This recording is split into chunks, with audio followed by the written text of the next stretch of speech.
I can't even explain it, but I know I'll never stop this feeling. The speed in my soul, the speed in my soul.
Don't be so like a lemon, take a swig of your pop. Don't let yourself loose, don't make yourself stop. Express yourself, don't make yourself stop. Express yourself, you be feeling on top. I don't know how to say this, how to tell you can't resist. Boy, when you put on the show, I hit the floor, my legs go jelly. I'm going coconut, I'm feeling so much. I'm going coconut, my legs feel like jelly. Getting frisky, boy, talk to me, baby, turning red like a cherry. Oh, I'm going coconut, we're getting wavy like. Into the soul, I'm making jello delight. Into the soul, I come and get it tonight. Oh, getting frisky, boy, talk to me, baby, turning red like a cherry. Oh, I'm going coconut. Don't be hiding when you need and take a chance on the spot. Don't be stealing milkshake, give it all you got. Express yourself, don't make yourself stop. Express yourself, you'll be feeling on top.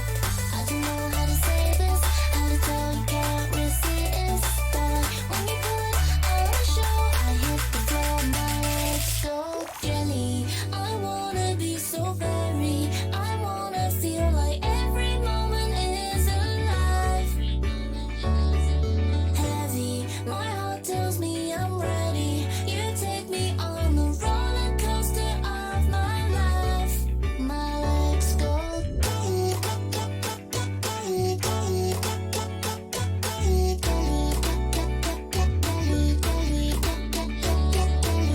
I don't know how to say this, how to tell you can't resist. Boy, when you put on the show, I hit the floor, my legs go jelly.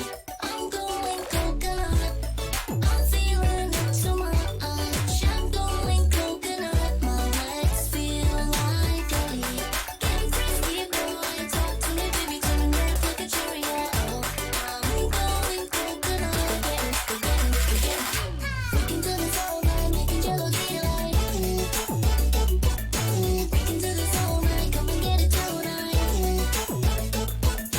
Oh, getting frisky, boy, talk to me, baby, turning red like a cherry. Oh, I'm going coconut. Freaking to the soul, man, making jello delight. Freaking to the soul, man, come and get it tonight. My legs go jelly.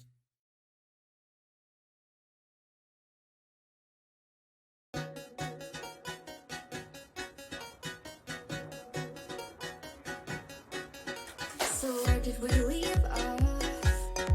Last time I remember, it was late December, sitting out in the parking lot, taking midnight drives on the empty highway. It feels like so long ago, but like yesterday too, you know. Now we just wanna go back again, and I can't help thinking about that feeling. Here where you wanna be, do things silly. Now it's clear, we can do whatever 'cause you're around here.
Welcome back, everyone. We are here today for the Battle for Indiana 2020. My name is Wilson Avila. I am here alongside my co-host, Golden Quack. We're very excited to be bringing to you today some riveting Overwatch gameplay. Yesterday we got to see some Valorant and some Rocket League, and I'm very interested to see what we have today. Aren't you, Quack? Absolutely. This is going to be a fun day of games and, complete chaos, and I love it. Absolutely right you are. Now, so here at 11:30, we're having two separate matches. One's being streamed live. That match will be Indiana University versus Butler University. Opposite of that, Ball State University and Purdue University will be duking it out. Ultimately, both teams will be playing Busan first and competing for that victory. Now, the first map will be Busan. I'm very interested to see what Indiana University and Butler, my apologies, Butler will be rolling out with here. Golden Quack, can we go over the rosters for those teams real quick? Yes. Okay, so for Butler, we've got Afti, Penny Chillin, Caldwin, Comrade Doggo, Braith, and Bubbles the Kami.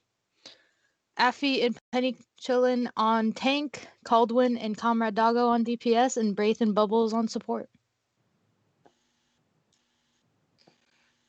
Oh, nope, read that wrong, sorry. Uh-oh. So instead of Comrade Doggo, it's Zarin Astra. Braith is Humongo Frog, which is even more strange than Braith. And our second support is Depression, which is not the best name for support. And then for Indiana, it is Fossa and Dragonfruit on tank, Hunter SQRD on DPS, and Maelstrom on DPS as well. Latanda and Infire 707 on support. Thank you for that, Golden Quack. I was able to play a few matches with Hunter Squared and Latanda, perks of being an IU Hoosier, and they had some very interesting compositions and we're getting forth some interesting dialogue back and forth. I don't think they'll be the heart and soul of the team, but I do expect some interesting plays from the both of them as the match continues. These are two very strong players, and I cannot wait to see what the rest of IU has to come up with. Obviously, a thoroughbred Hoosier, I'm rooting for IU here. Golden Quack, any particular takes you have here? I am expecting both teams to do their best, and I'll be hoping for an exciting game. Personally, I don't have much experience with Indiana or Butler, considering I go to Ball State, but I know that they are both good in their own little ways. Hopefully, that'll shine through today. Yes, absolutely. We're just going to be seeing a lot of pure talent here today. All right. Well, we are still waiting for our matches to start. Golden, what compositions do you think we'll be seeing today here on Busan?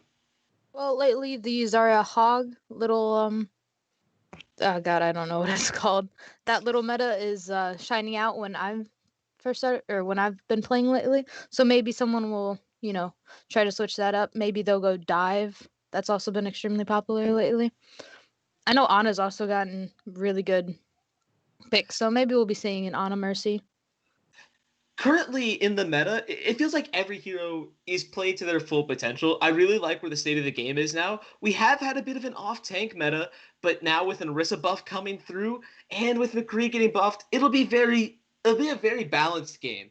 I expect to see some dive being run, but it can very easily be countered with some good McCree gameplay.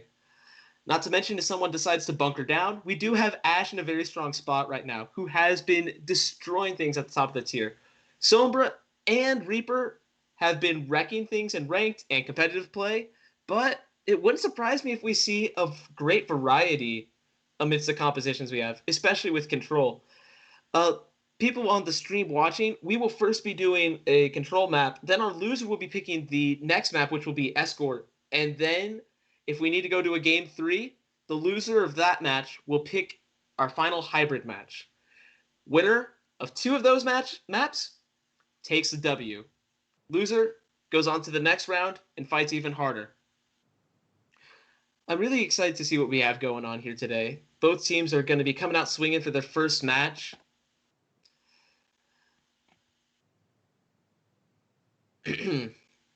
All right. Golden, do you see any other interesting matchups or future games that seem interesting to you? Um,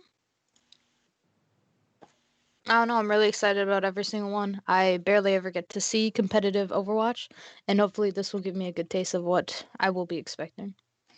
Ah, I also am unfortunately unable to watch some of the competitive Overwatch scene. However, round three does seem interesting to me. Since the first control map, we will be having Ilios as a bit of a Lucio main. Ilios has been one of my favorites. Do I have any Lucio mains in chat that love Ilios as well? I'm sorry. I get so hyped to see Ilios being thrown down here. Ilios is one of my favorite maps. Well is good, just all in all. Anytime that Lucio gets a chance to shine, I'm all for it. And it especially happens here on Control. Maybe we see some gameplay here on Busan, but I wouldn't be too quick for it. I'm predicting some Moira Ana from support here. I don't know. What supports do you think will be run for Busan?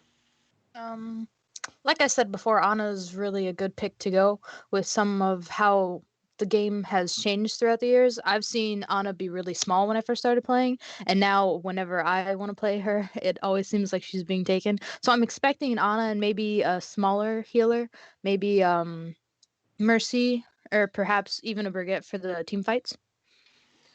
I do want to see some Brig gameplay. However, I do not think that will be occurring today. Brig has been nerfed into the ground rather hard, meaning there will be less brawls involved with her.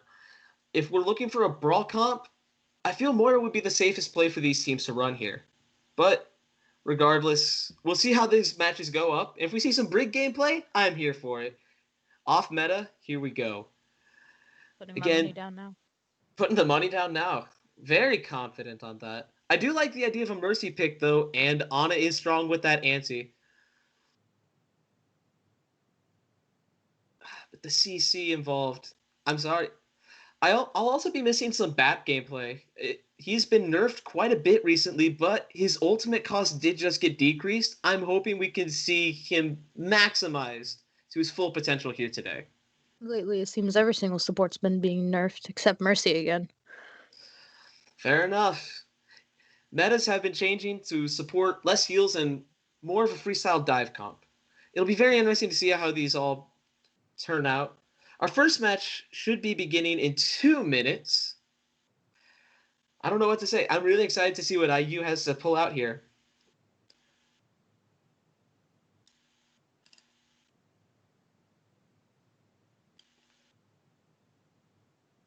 All right.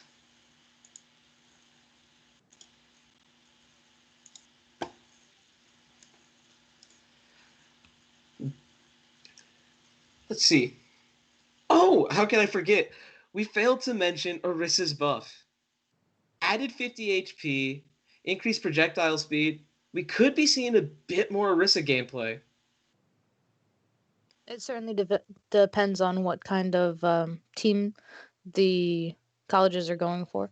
If they're going for someone who can bunker down and stay on point for as long as they possibly can, then Orisa is always a good pick. But if they're looking for someone who can push the enemy team back, then I definitely think they'll be sticking with the off tanks. Yeah, I feel that Zarya and Roadhog have been buffed, even though recent nerf to beam damage did come through. 30% less to armor, but even then, Zarya's in this really strong spot and continues to have one of the best ults in the game. Grav can win a team fight. Unless, of course, they've got an enemy diva that can eat that right up. Diva and Sigma, both strong counters to that, of course. Who knows, though? Hopefully, we'll see some pro Grav gameplay. Even better, some pro Sigma would be appreciated. Sigma's in this interesting niche spot right now. Less shield than Orisa, but somehow more versatile in the team fight. Not to mention a stun. Very welcome in a game so team reliant as Overwatch. And when shutting some one player down can mean the win, can influence the team fight. All right, I'm getting word now that we have one team in for our game. We're currently waiting for our second team. Stick with us as we wait for our first match to begin. I'm Wilson Avila, and we are here today for the Battle for Indiana 2020. Overwatch will begin shortly.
With two spectators in match, we are about to see our first match of the day.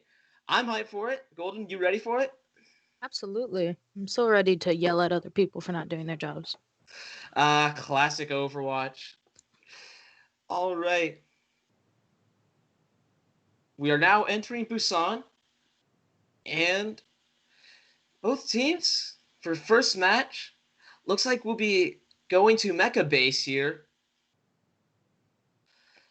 Mecha Base is very interesting. I do like the mechanic of the walls moving up and down from time to time in the match. You know what I'm talking about, Golden? Absolutely. Sometimes that can save a life or, endanger it. It can create unwanted team fights and provide cover when absolutely necessary. It's a very versatile map that is very suited for dive, especially with a high ground accessible to both sides of points. Let's see what we're running here. Looks like we have Hunter running a Reaper, Maelstrom with an Ashe, Dragon running a Rhine, Zarya with Zarya, Moira, and Lucio. Interesting picks here from IU. It looks like they're just trying to win the brawl comp here. What are you seeing on the other team here, Golden? It certainly seems that Butler is ready to push into their team and not stop pushing until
But the Death Blossom able to get 3, and the Moira Cole gets them all. That is a team wipe. Golden, they were struggling at the beginning, but it now looks like they're about to get 50% on point.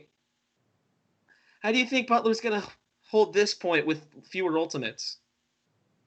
I think as long as they're smart with their abilities and who they've decided to attack as a team, it'll definitely push for more communication, but hopefully they can build their ults a lot faster. Hopefully they can. Oh, but just like that, 2 people are out of the fight. Hunter and Dragon getting 2 picks. Bob coming out on point. Bob will ultimately be helping IU take this point. That being said, Butler was able to get 59%, and that's still vital. Humongous Frog speeding people out of spawn. There might be enough time for 2 team fights, but ultimately there will be 1 well-fought team fight here if Butler and IU are able to hold it off.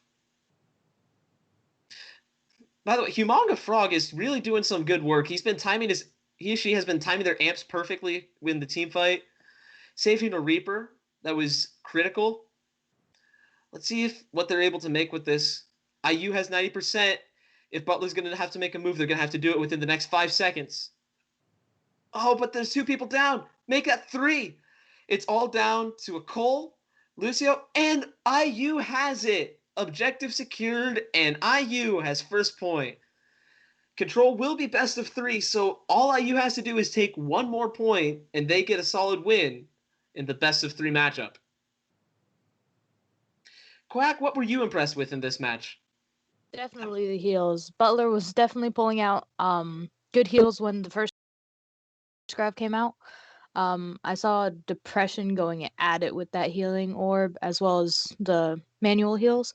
And then Humongo Frog is definitely doing extremely good on Lucio. It's hard to balance the speed with the healing, but I think he's definitely found the rhythm. Right you are. Humongo Frog gets a bit of an MVP from me for right now. It'll be interesting to see what they're able to do here on Sanctuary. That speed is really appreciating getting to first point. The Sombra pick is interesting. It is very meta, but the hacks will have to come in perfectly timed. Our team fight's going, and it looks like it's in favor of IU. I don't want to get my hopes up too quickly. Oh, but with 2 picks and a charge onto Humongous Frog. Oh, but Hunter falls to Zarya. And Voss is down too. It's a 4v3 on point. Humongous Frog hoping to speed back in, but IU caps. Voss is still down, though. This could be enough of a stagger for Butler to get a strong push onto the point. Looks like IU's just setting up for their next fight. Also, look at Dragonfruit already at 73% on ult charge. This is very intense for him. It looks like he'll be the first with an ult this match. Maelstrom hoping to get a pick with Ashe. Dynamite comes out, and the burn's applied. If there's one ability that'll slow down a team push, it is that Dynamite. It's a very interesting addition to the game. Very interesting to see it popped out. Infire hacked. Foster's about to fall. Oh, but it looks like everyone on IU side just comes out. Perfectly timed Cole to keep everyone alive. Latonda. Perfectly timed that ult. Just enough to keep everyone alive. It looks like Hunter's going to be playing aggressive here. And Ashe also going up. Ooh, good burn. IU has 2 ults built up already. Butler looking for their first. That grab could come into play. How do you think, Quack, Afti, do you think Afti could win this and take point with the grab? If Afti can focus their targets really well, they will definitely have to talk to the other team members because a grab without any push is a horrible realization in comp. Maelstrom is down for the count, but IU has 3 picks. It looks like IU is winning the ult fight, and with 90%, they might just cap here. We're hopping along with Infire, just speeding around. Hope certainly counters that damage orb. And there's the pick! The boop coming onto Humongous Frog! The IU's grab comes out.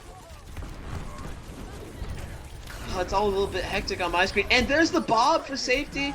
And here comes the beat drop. Hunter squared with the Death Blossom. IU just has too many ultimates. I don't think Butler can take this. And just like that, IU gets the first dub of the match. Well played, Indiana University. What's play of the game gonna be? Oh, we get Zernstras's Reaper. This was on Mecha base. It was really well timed. That secured Butler its first cap and only cap of the best of 3. Impressive gameplay all around.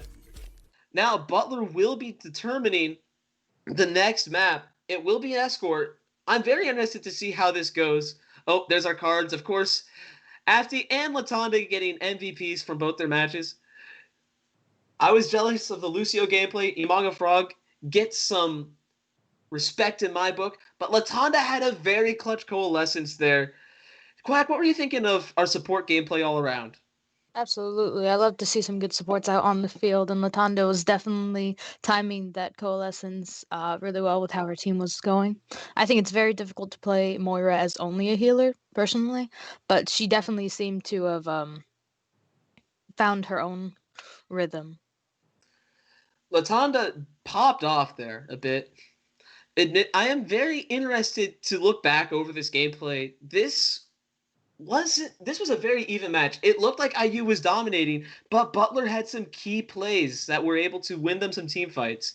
It's just unfortunate none of that was able to pop up on second point. All right. Let's see what our second channel... I'm very excited to see what our escort map will be. What map are you excited to see here, Quack? I definitely want to... God, now I gotta think of all the escorts. There's quite a bit. I honestly quite a can't few. tell. We could see some Junkertown gameplay. Mm-hmm. That would be interesting. And we could see a bit of a bunker, especially with the buffed Orisa. Who knows? Maybe we can even get a potentially buffed Bastion play here. I'm all for that. It'll be interesting to see if we get some Bastion gameplay. Oh, it looks like we might be getting Junkertown. It looks like Butler wants Junkertown on this map. Junkertown is a very interesting escort map in that the road to first cap is very elevated. You can get some nice high ground plays going, especially with second point and with third point. There's just opportunities for good high ground play. But there's also some really nice flank opportunities. Maybe we see buffed McCree enter the fray. One thing's for sure, I think you can expect to see some Ashe or Widow gameplay from the defense here, either way. What heroes do you think we can expect to see here, Quack? I'm definitely expecting some sort of hit scan taking over the high ground. A strong Widow or an Ashe can be deadly in a fight, especially up on that window. Sorry. Yes, that window. I know exactly what you're talking about. 100%. Can't agree with you on that. One well-placed headshot wins that team fight. 5v6 means a lot in Overwatch. So it'll be interesting to see how this goes. Overall, though, the team fight is what makes the difference here, and nothing quite starts with that like the tanks. We saw some good Zarya gameplay. It wouldn't surprise me if we see some Hog from the defense here. Calling it right now, expect some Hog gameplay on Junkertown. It's his home, right there alongside Junkrat. I'm expecting it. Not to mention, he is still in a good state right now with the shotgun buff coming through. His damage may have been reduced, but he can still one-shot. He can still do the combo on squishies. How do you feel about Hog and his combo, Quack? I know it's a very rough point of contention amongst the Overwatch players.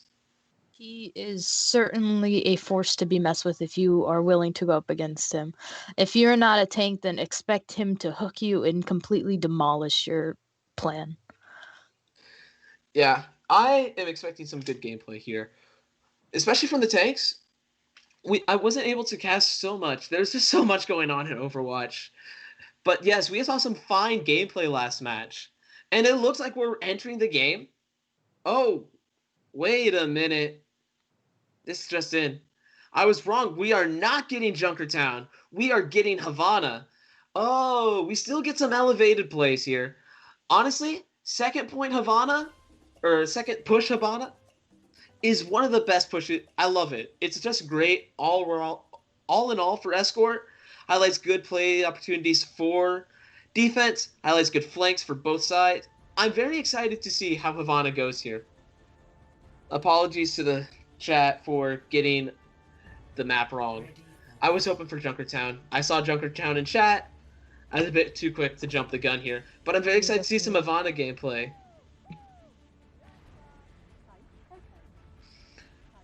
Oh.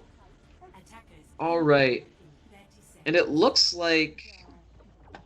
I don't know who's on who... Oh, it looks like Butler is starting on the attack. They're opening D.Va, Mercy, Lucio, Winston, Echo, Ashe. I like this comp. Very strong in the beginning. Not to mention D.Va Bomb can clear point. Quack, tell me what we see on IU's composition here. What works for it? We are seeing a Mercy and a Moira as their supports, Reinhardt and Zarya as their tanks, and Ashe and Reaper as their damage. I definitely see some good plays here. That Reaper can definitely push the team fights. And Ashe is deadly from afar, especially against that Echo. D.Va out of mech already for Butler. And D.Va just wiped. Oh, but the res coming in for clutch. Depression getting it off just in time. Maelstrom is using that high ground to their advantage. Looks like they're about to get D.Va out of mech again. Poor Afti. But Depression just keeps on with the heals. Mercy is very good at focusing a target, specifically a tank, and both tanks dive, and IU is down to Mercy. Zarya is hoping to focus down this Reaper Echo. I can't tell. Oh, they are down one, but IU's still swinging. Reinhardt can hold a corner, and it looks like Humongous Frog absolutely trying to go ham here. Dragon Fruit goes down. IU was down a support earlier, now they're down a tank. This might be enough for them to keep on with the push. So far, Butler's taken this all the way down, and Depression pops ult. Oh. The ult fight is swinging heavily in the favor of Butler. Looks like we're about to see Bob from Zeren Strasser if they don't get a pick off on her soon. Maelstrom hoping to keep them at bay. And it looks like the tanks, IU tanks are pulling out, pushing up. Depression coming out with the Guardian Angel, huge ult here, and Humongous Frog pop beat. Hunter pulled out, oh no, Hunter falls in the fight. IU's down 3, make that 4. Latanda and Dragonfruit are left alive. Fossa swaps off of Zarya to go Hog. It looks like we will be seeing some Hog gameplay here after all, but that won't be able to stop Butler from taking first point. And Maelstrom able to get the closing pick off on Latanda. IU is really staggered here. If you were IU in this situation, Quack, what would you be doing? I would definitely be gathering up, talking about who is going to be popping ult. Definitely planning ahead because Butler is devastating them. And as much as it hurts me to see, any team fall in a fight, it's definitely something to push them towards being a better team. Hopefully we can see. I'm sorry, that was just a good dynamite place there by the Ashe. Fossa taking some damage here. Latanda keeping everyone alive. Hunter is looking a little weak, but it looks like we're safe for this next team fight. No picks yet on either side, waiting to see who gets that pick off first. We do have a Guardian Angel on IU side, but Depression already pops theirs. Interesting play on the Guardian here. I think that was a bit early, but it is something to push in with. Humongous Frog is down, Hunter's down. Fossa getting HP'd up, and there comes IU's Guardian Angel. Oh, I'm sorry. Messing that up. Valkyrie coming in here. Alright. And Fossa coming in. And we have another swap. Hunter squared goes to McCree. Looks like they're hoping to counter that Echo. There comes the pull, and Fossa gets a pick off on the Ashe. 2 Ashes. Ashe down. We have 2 picks from IU off on a tank. Oh, this is a tight match. This could be IU's very first team fight win. But Bob coming out. Dragonfruit. Oh no. Bob's able to get a closing pickup on Dragonfruit, tried to charge away at the last minute, and Fossa tries to go whole hog. That doesn't work. Butler wins the team fight, but Dragonfruit coming in with a with a Shatter, we could see some big plays here. However, we do have Primal, Duplicate, and B from the enemy team here. I'm very excited to see how this will go. Hunter on his McCree. Running a little weak, but we'll see how this works. Also note, Mercy is close to Valkyrie again. We could see some gameplay, but Depression running weak here. And never mind, she's back to half. Caldwin might have to pop Duplicate. Yep, there it is! Duplicate on Ryan. And just like that, Dragon Fruit out of the fight. There's a Primal Monkey. And oh, that is a full team wipe from Butler. What a push they have had. With 3 minutes and 18 seconds on the clock, and they just got an extra 2 from capping second point. Looks like this is going to go full distance here. Wouldn't surprise me if we see Butler get it all the way, but how much time can IU shave off that clock here? Do you think any of IU swaps have helped them at all, Quack? I think the McCree was definitely a good pick if he can get up on the high ground and get some good pick. He's definitely strong, and if he can somehow get behind them, his ult will be devastating towards the enemy team. Interesting that you mentioned that Hunter just now gets ult. Latonda about to pop Cole for the next team fight. Afti pulls off the sorry. Oh, they get a pick off. Bob comes out from IU. It looks like Butler's down 4. Make that 5. IU wins the team fight. Hunter pops his ult, but it looks like it's coming down to nothing. Oh, wait. Hunter canceled? Never mind. Hunter still has his ult. So we can see Deadeye for next fight. Caldwin hoping to get some cheeky damage with Echo. And Fossa hoping to get an early Roadhog pick here. If you could just hook that Echo and one-shot that, that would be devastating for the next fight. Hunter gets a... Sigma was running low. Fortunately, Afti getting great heals right now. And here comes the Valkyrie from Depression. And it looks like that'll be just enough to keep everyone alive for the team fight. IU hasn't been taking a ton of damage. Dragon Fruit's been taking a lot of damage with this shield. Good tank play all around from IU, especially now that they're able to get a hold. And there's Dragon Fruit with the pick on Zernyastra. My apologies, Zernyastra. And they're down a member, but with Spawn being ridiculously close to Butler, we can see him entering the team fight back here. IU's hold on to ults, and there's Latonda's Cole. Maybe it's just enough to keep everyone alive. Caldwin duplicated, but wasn't able to get anything off. Primal Monkey is able to take down an Ashe, and Mercy down 2. This isn't looking good for IU. IU down 2 members of this fight. Make that 3. Butler just chugging along. Good ultimates here, and they still are holding on to Sigma ult. This will be very big here. Butler making good moves. IU has 2 minutes and 45 seconds to hold them here. Caldwin hits the Fire Strike. Hunter hoping to get some picks with his McCree. At least enough damage, but it looks like it's not enough. Latonda gets a good healing orb off. Afti unable to get anything done with that ult, but he's getting a pick off on the Ashe. However, IU gets the res off on our Ashe and picks off Maelstrom. Looks like IU has this. Hunter hoping to stack him some more, and Latonda's able to melee the Ashe to death. IU wins the team fight,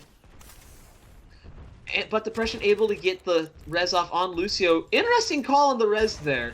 Res is a very strong ability in the game, and it might have been a bit too early for it.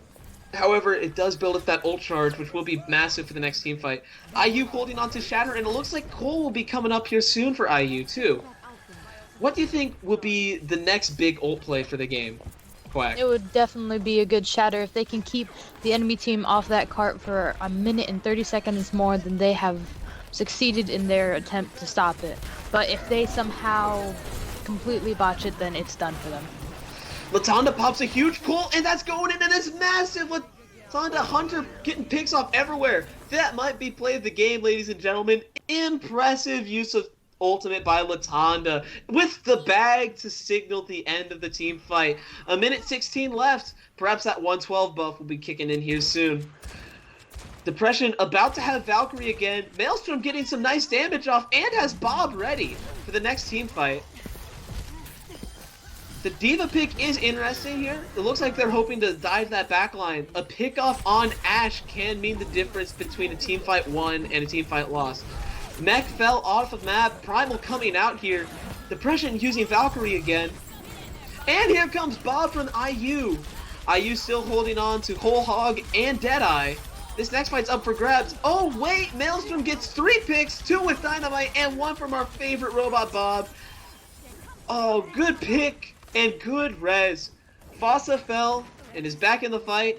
IU with 28 seconds left. It looks like they're able to make a full stop here. Butler has one last push. They're gonna have to come out swinging, but they will probably have beat for next fight unless Maelstrom can pick them off. 15 seconds left. Oh, and they swap over to Ana for the last fight. 10 seconds on the clock. Mercy as Valkyrie pops it. But Hunter could be looking for a cheeky high noon. Good use of Dynamite here.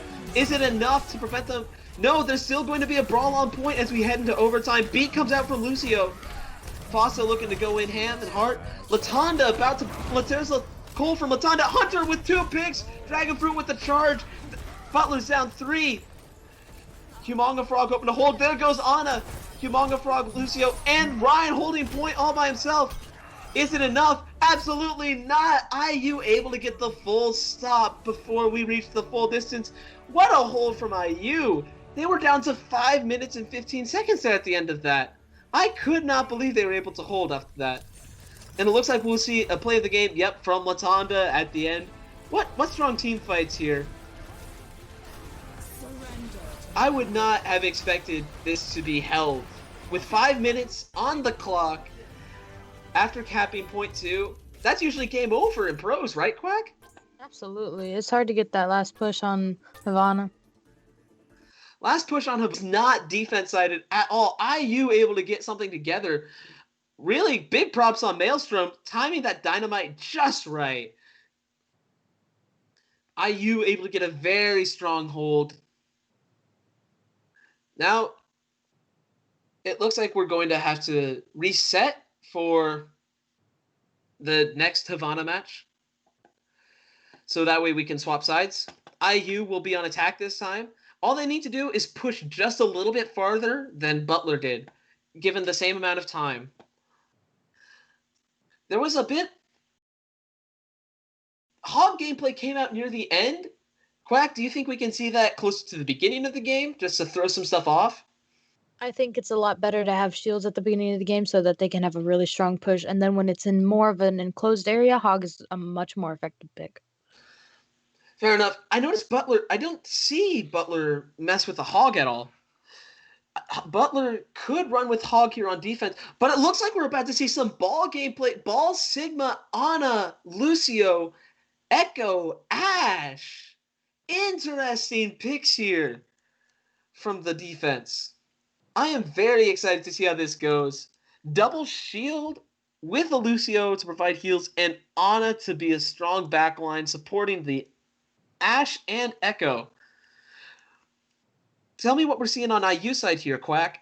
So far, we've only got a Mercy for support and a Sombra for damage. Oh, and Latonda has chosen her all-effective Moira. Maelstrom has decided to go Ashe again. Dragonfruit is sticking with his Ryan, and Fossa is still undetermined.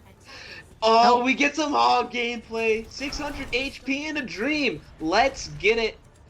Firestrike able to find Ryan. That gets some early ult charge. Getting Shatter early can mean the difference in winning a game. Maelstrom also at 11% on ult. Ana getting some good ult charge here as well for this team fight, but now we're hopping on to Sigma. Interesting use of his shift there, but is able to make it through the next fight. At this point, I think IU's trying to run Sigma's shield weak. Either way, good damage off here. Zaren's Strawset falls down. Huge pick from... Oh, Hunter swapped off of Sombra to Doomfist.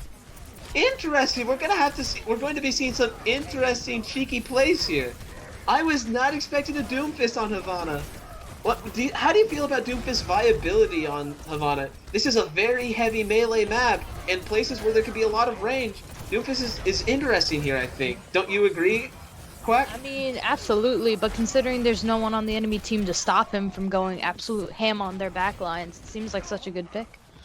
Fair enough, unless Ana's able to hit those sleeps, but nothing has really happened. IU pushing it all the way up. Maelstrom uses, and gets a pick off on Zarenstrasse. It feels like Maelstrom's been winning a lot of these 1v1. Oh, and another DPS is down for the count. And yes, IU gets first point with 6.5 minutes on the clock. Cheeky spot there for some snipes. Get some damage off. Maelstrom at 100 HP, but that doesn't stop Maelstrom from going in. Alright, Maelstrom falling back. Looks like we're about to get a good team fight here. IU has... Oh, wait. What a pickoff on Hunter Squared. Butler has the ultimate advantage here. And, oh, wait. Valkyrie comes out from IU? I don't know if I agree with that play. But everyone's come back, and Hunter Squared swaps over to Reaper. Very interesting. I don't even think we got to see a Q from Doom here. Definitely one of the more game-changing abilities. But Hunter able to get a pick off on the Sigma, and Ash comes back into the team fight. That could be enough to get them get that extra push in here. Quack, how do you think this next team fight's gonna go? I think it's really dependent on the sports to keep their tanks up while they just try to stop the team. Alright, I asked, and it looked like IU answered. Maelstrom got a good cheeky pickoff on the Ana, and that was just enough to swing the fight in IU's favor. IU pushing fast, pushing hard, and it looks like they might just cap a bit sooner than Butler here. Interesting play. But Butler does have ult advantage here. Yet again, holding on to 5 ults. They are going to need to pop some here soon just to keep things interesting and keep Butler's chances in this game. Maelstrom going aggressive here. I like to see it, but it might not be the best to keep him alive. Beat comes out from Butler. Not surprisingly, no one dies in that team fight. Infire down! Oh, huge shatter from the duplicated Echo. Echo went on Rhine, and that was just enough to win that team fight. Duplicate is a very interesting ability, and it does not surprise me to see a lot of Rhine picks with that. Colvin able to get the pick off on Fossa, but Lucio is down for the fight, and Echo down as well. Bob is unable to be in this next team fight. All they have for this next one is Ana, Nano, and Shatter. IU has a heavy ult advantage right now, and Hunter about to get his Death Blossom with Mercy about to get her Valkyrie.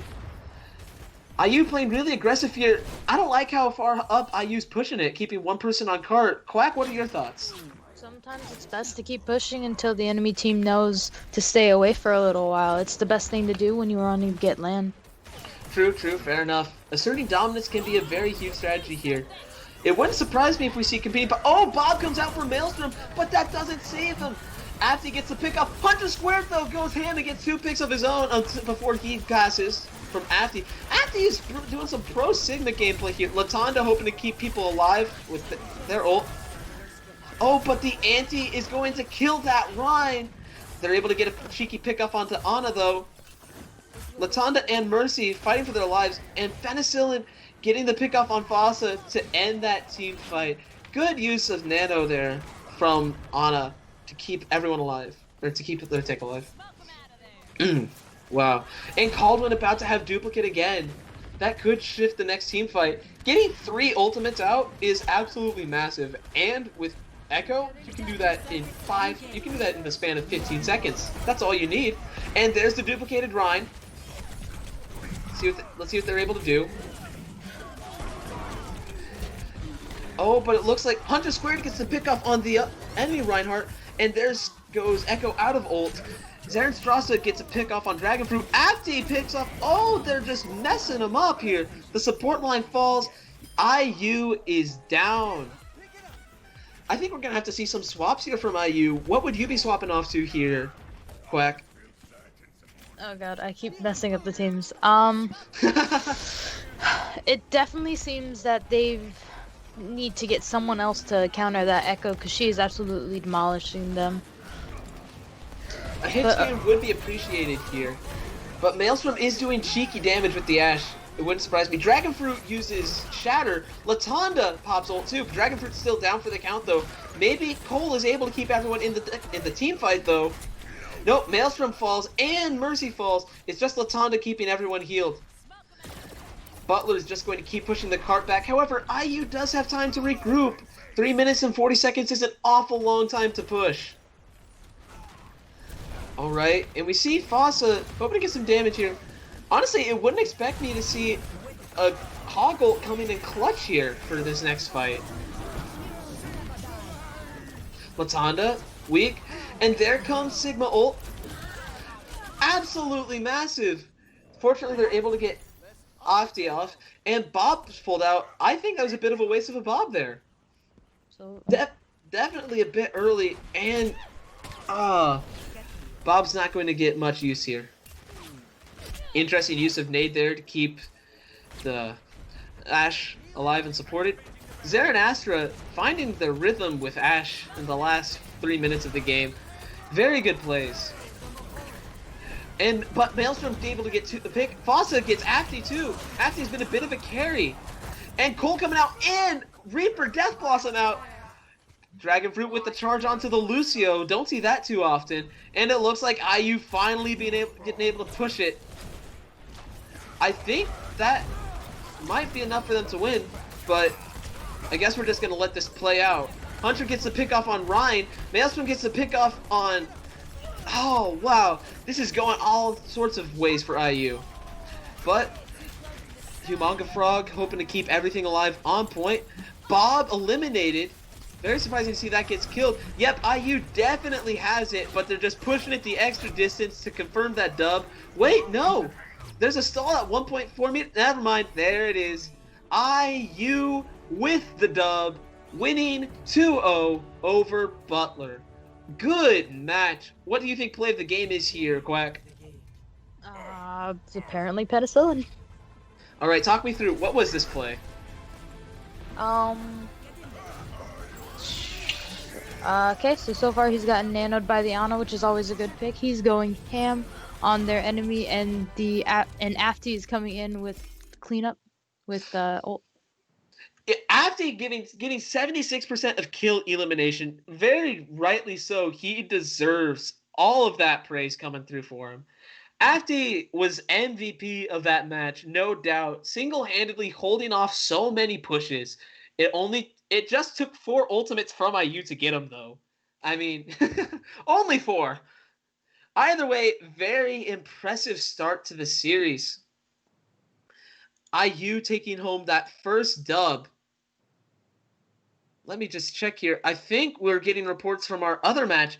Yes, Purdue also swept their competition, beating Ball State 2-0. Purdue played on Busan and Havana as well. So it looks like we're getting some interesting gameplay here. Both teams wanted Havana after Busan, though. I think that's a bit interesting. Either way, I'm extremely interested to see how this next matchup goes. Let's see. Next up, we've got Ball State University versus Indiana University. Early prediction here, Quack? Ooh, that's the early prediction. I don't know, though. We don't know. Butler has been running strong in the battle.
Welcome back, everyone, to the Battle of Indiana 2020.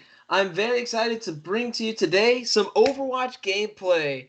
Quack, can you tell us a little bit about last match and what we're going to be seeing here today? Last match was against Indiana University and Butler University, and honestly, it was such a riveting match. Or not unfortunately, IU did pull out for the win though. We saw a lot of Moira with God, what was her name? Latonda was popping off with Moira for IU. Oh, but wait. Let's go over the rosters real quick while both teams are assembling their heroes. I'll cover IU real quick.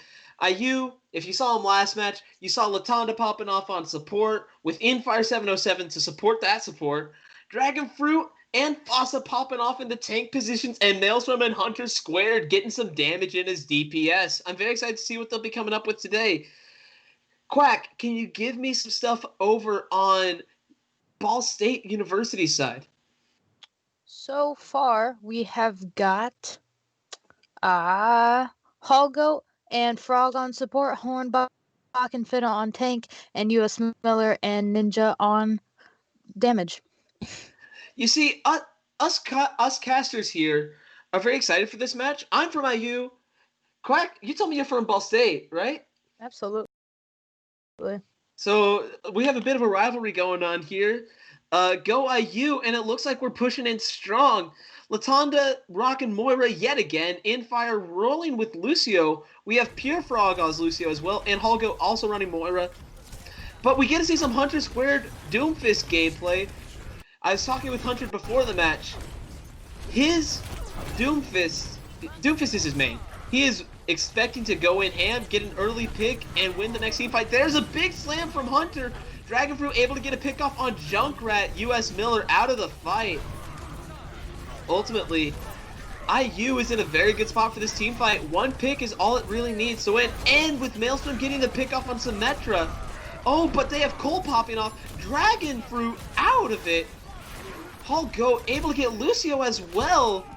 Oh, and Junkrat coming back. US Miller absolutely destroys McCree. Wow. Down 4. Man, IU has to fall back, retreat, regroup for the next fight here. Strong push from Ball State, but they did lose a few ults in the way. Latonda still holding on to Cole for next push. Dragonfruit just now gets shattered. Maelstrom looking to high noon eventually. Finna, full HP Zarya with 50 charge. Something you don't see too much. There's usually a little bit of damage on her. Bubbles to Ryan. Bit mistimed though. Ryan already had shield up. McCree pulls out the high noon, gets a pick. Oh my goodness, IU has a massive sweep. They're able to get Zarya, but at what cost? Infire holds back for IU. Get some heals going all around. Not sure why Speed Boost isn't being pulled out here. Who cares though? We're going to see how things are playing here. Zarya throwing out some orbs. Wow. Overall, some very strong aggressive pushes from both teams. Beat coming out. Interesting that it was played that early into the team fight. I think that was a bit mistimed. What about you, Quack? How do you feel about this upcoming team fight? Absolutely.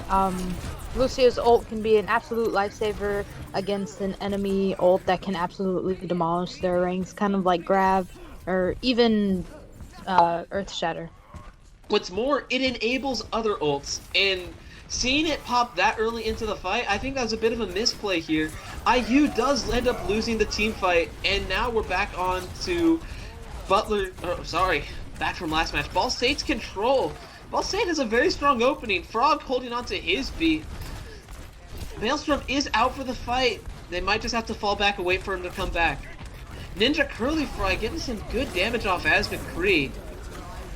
Oh, Grab pops out here. Infire is able to keep everyone alive. Good use of Amp, but Dragonfruit is out. Well played charge. Latonda popping ult just to get whatever damage he can and hopefully get her team out of this choke. They've been struggling to get past here as Ball State has just been racking up the percentage. Ryan able to hold here. Shield running a bit weak, but he can just hold back for a bit. Oh, never mind. 672. And there comes that shield HP. It's going up. No picks here yet. Wouldn't surprise me to see an aggressive shatter play come from Hornbach here. Hornbach is really aggressive with his Ryan. I'm here for it. Oh, but US Miller gets 2 deadly picks on the DPS. Tyre comes out too, getting the Zarya. Wouldn't surprise me if US Miller gets pot G with that. Wow, US Miller really rocking with it. IU has to touch in the next. Oh, and just like that with the Shatter to end it, Hornbach charges off the map to seal the victory. Pure courage right there. That's a show of dominance right there. Charging off the map without a target? Hornbach means business. Isn't that right, Quack? Absolutely. I am a little surprised we didn't see too much ball gameplay there. I consider that a very good map for Hammond. But we'll see what we're coming up with this next fight. I think Ball State I think IU needs to readjust for this upcoming fight. Infire is swapping off to Mercy. But it looks like we're going to keep the Lucio. And US Miller, Sombra gameplay. Looks like we're going to see some Sombra here. I don't know how I feel about Sombra on this map. I don't know. Sombra is a bit of a high risk character. Easy to pick off. Easier to pick off than Tracer, in my opinion. But we'll see how this all goes. Ooh, Fossa getting stunned by the McCree here. Looks like the right push serves IU well. They're able to control one half. No major picks going off here. Fossa has been hacked. That might cost them. Fossa could be picked here. Yeah, definitely Ball State gets nice picks with that. Wow. That is a nice cap for Ball State. Maelstrom is able to get the closing pick off on a Sombra, however. Very fortunate. Latonda, hoping to get back to spawn for heals, ends up having to use Orb. That could be a bit unfortunate for the next fight. Could be poorly timed, but with Orb come back in a few seconds. Infire swaps back to the Lucio. Speed boost really appreciated here. Amps up to push into point. Very aggressive use of Amp up there. And it looks like the Winston from Dragon Fruit could also be appreciated. It is a bit odd. Dragon Fruit was popping off as Ryan earlier in the series. Finna swaps over. Finna was Diva. Oh, wow. Finna's giving some good gameplay here, and it looks like Finna's about to have Bomb. That could entirely shut down IU's push, but they're able to get the pick off on her. All Finna has to do is stay alive and potentially drop Bomb to hold point, but Fossa gets the pick off on Winston. Lucio with that melee on the mech, and Hunter squared, not satisfied with leaving Baby Diva out of mech. It looks like Ball State has this. Latonda getting a final pick on the Sombra with the damage orb, and Ball State has 55% on point. Not bad for a first hold, don't you think, Quack? Absolutely. That first hold is definitely going to be the strongest, and it's up to the rest of the pushes to absolutely determine how the game is going to go. You think Fossa could get a cheeky environmental kill here with the Grav? I mean, it definitely seems within their repertoire. Oh, they are able to get McCree out of ult. Huge pick from Fossa there. Hunter squared going in on the Reaper too. Latonda wipes Sombra, and Diva out of mech. IU definitely wins this team fight and stall for about another extra 10% or so. Looking at 33%, already a third of the way there. All they need to do is hold for another few more seconds. Good hold from IU. Looks like they've really learned from the last fight. Maelstrom wipes Sombra to the ground. When you can get the headshot, that wins the fight. It looks like Ball State's going to push to the left. Infire speed boost to get team members over there, and a heal coming out. Do you think Diva has a better shot of getting on point and dropping ult here, going from this angle? Oh, there it is. Never mind. We're about to see. Yes. And Lucio hacked so he can't drop beat. That was some pro gameplay from US Miller. Actually, wait, no, that was EMP. Very good use of ultimate there. Well-placed combination. Kudos all around. And they're just pushing up, trying to get some nice picks off here and get some map control. It looks like Nisa Curly Fry holding the right side to stop any pushes. Something that is going to mess with IU is that hacked health pack. Sombra's ability to hack health packs it's surprising how much that can influence. Oh wait, Maelstrom gets a pick off on Sombra, says no to that. Finna almost out of mech. Hunter Square tries to get some picks, but no! Fortunately, he was able to damage Ryan's shield. Dragon Fruit popping Winston ult, Primal coming out, 94% on Ball State. They could have it here, but 4 people from IU holding point. It is possible IU can take it here.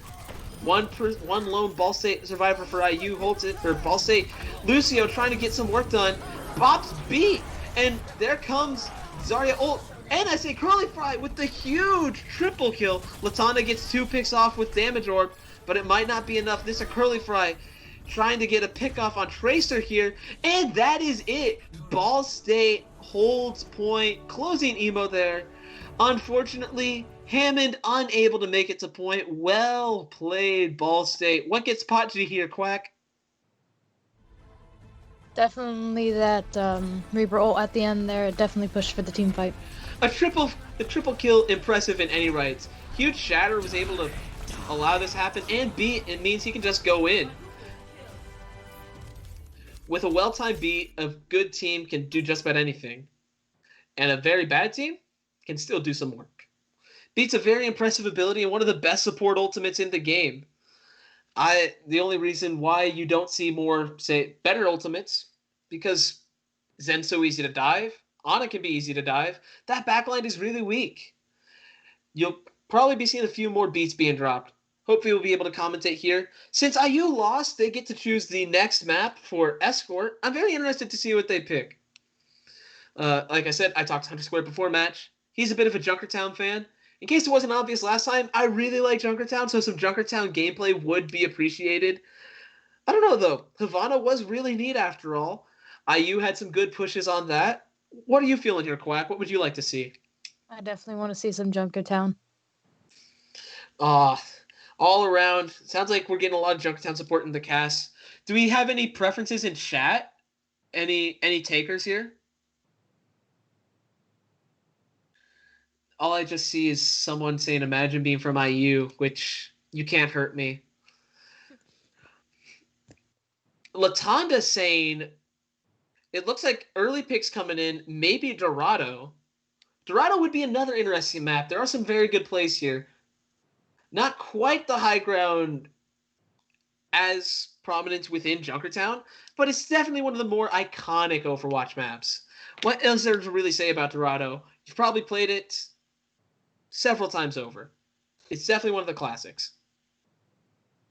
And with how US Miller was doing with that Sombra on the last map, she can definitely get some picks out on here. Sombra is going to be an interesting one. I also expect some Winston gameplay.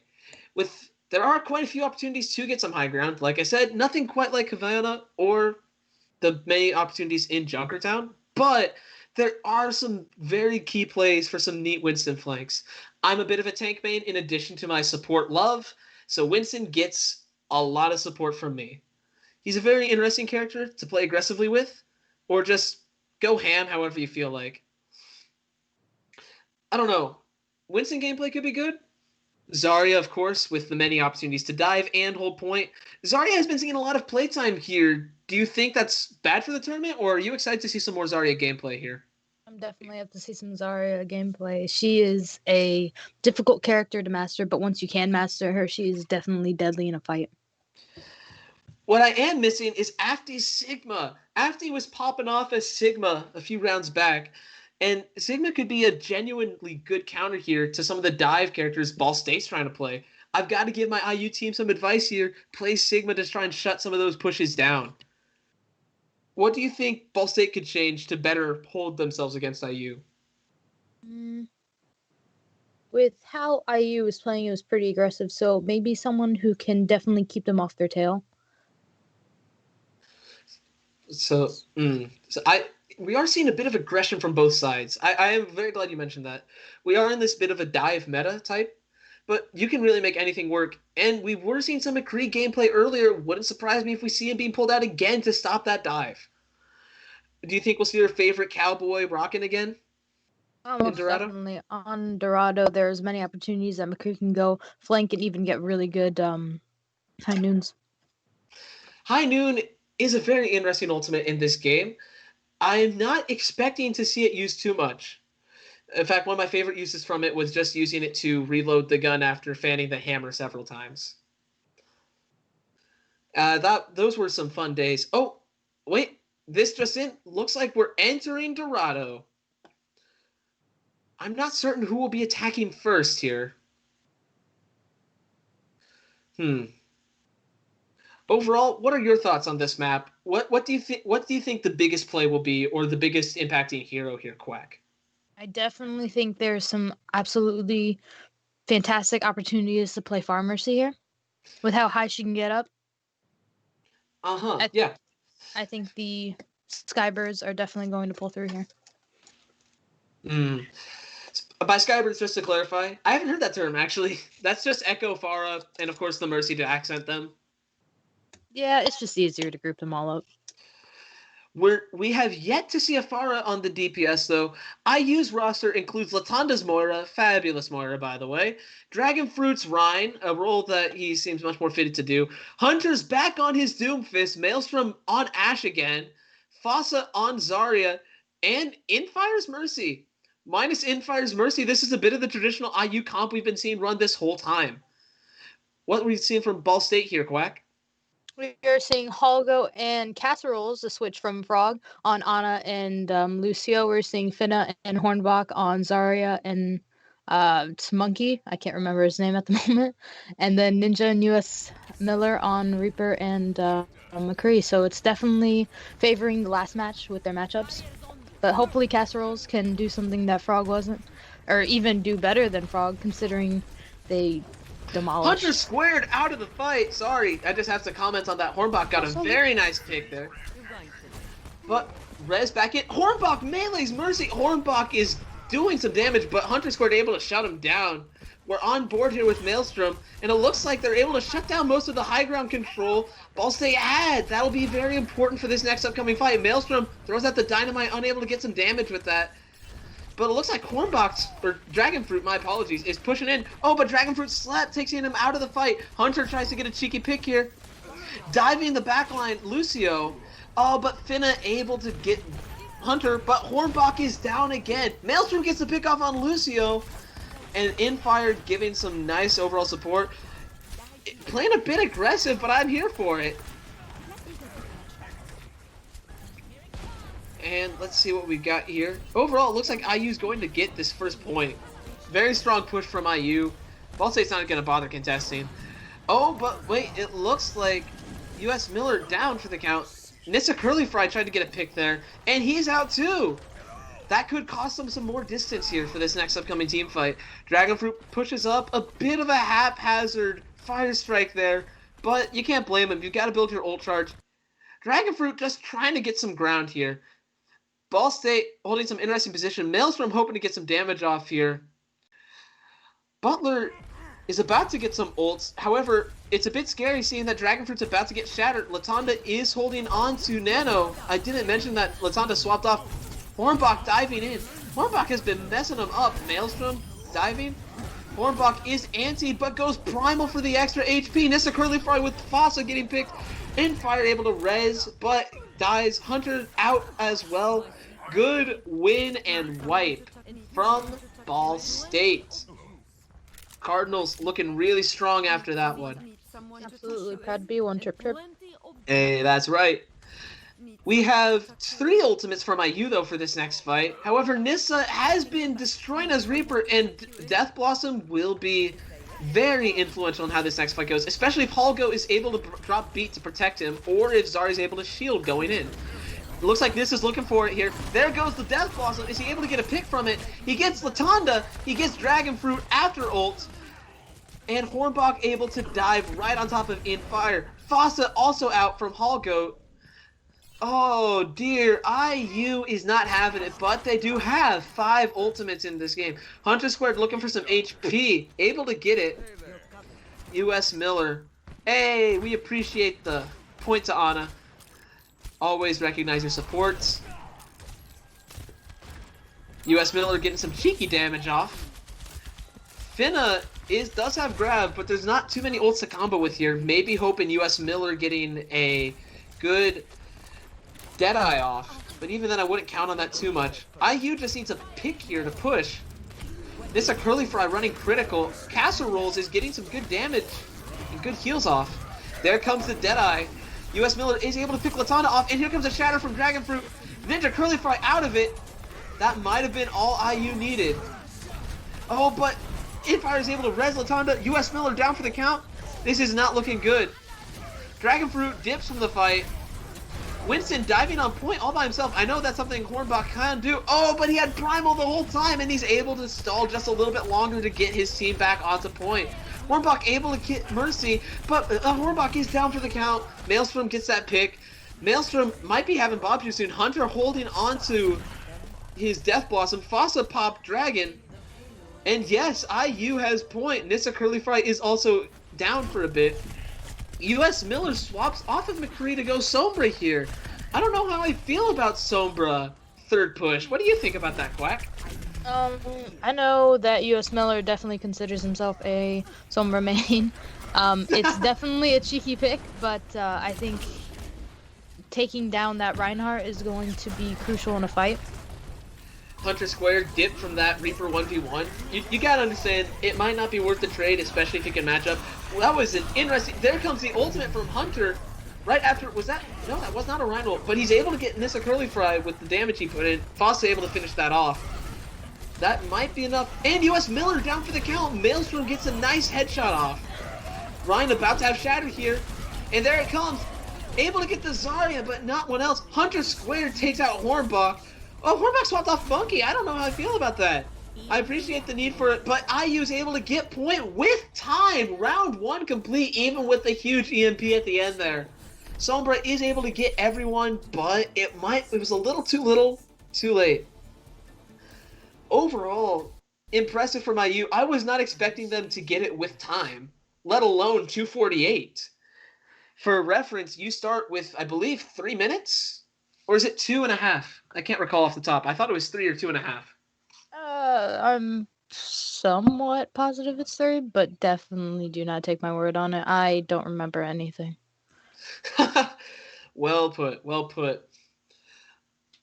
I'm very excited to see what our heroes' selections are for this next round. IU in fire, keeping with the Mercy for this fight. Dragonfruit sticks with Rhyme. Oh boy. This will be interesting to watch here.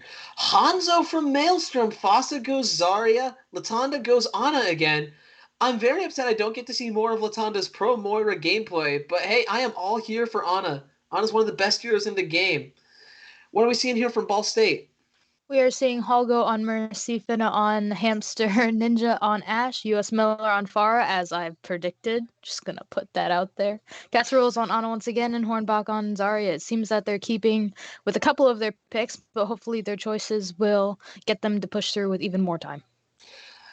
Finna on Ball. That should be an interesting play here. I don't know how I feel about Ball on offense. Maybe if you're able to get a good dive, pick off the Ana, but even more dubious is Hunter Squared's pick on Doom here. It's a bit aggressive for my taste, but hey, if he's able to get something to work. Here comes a pick. He dives the Ana, and there's the early pick for the fight. Dives onto the Zarya.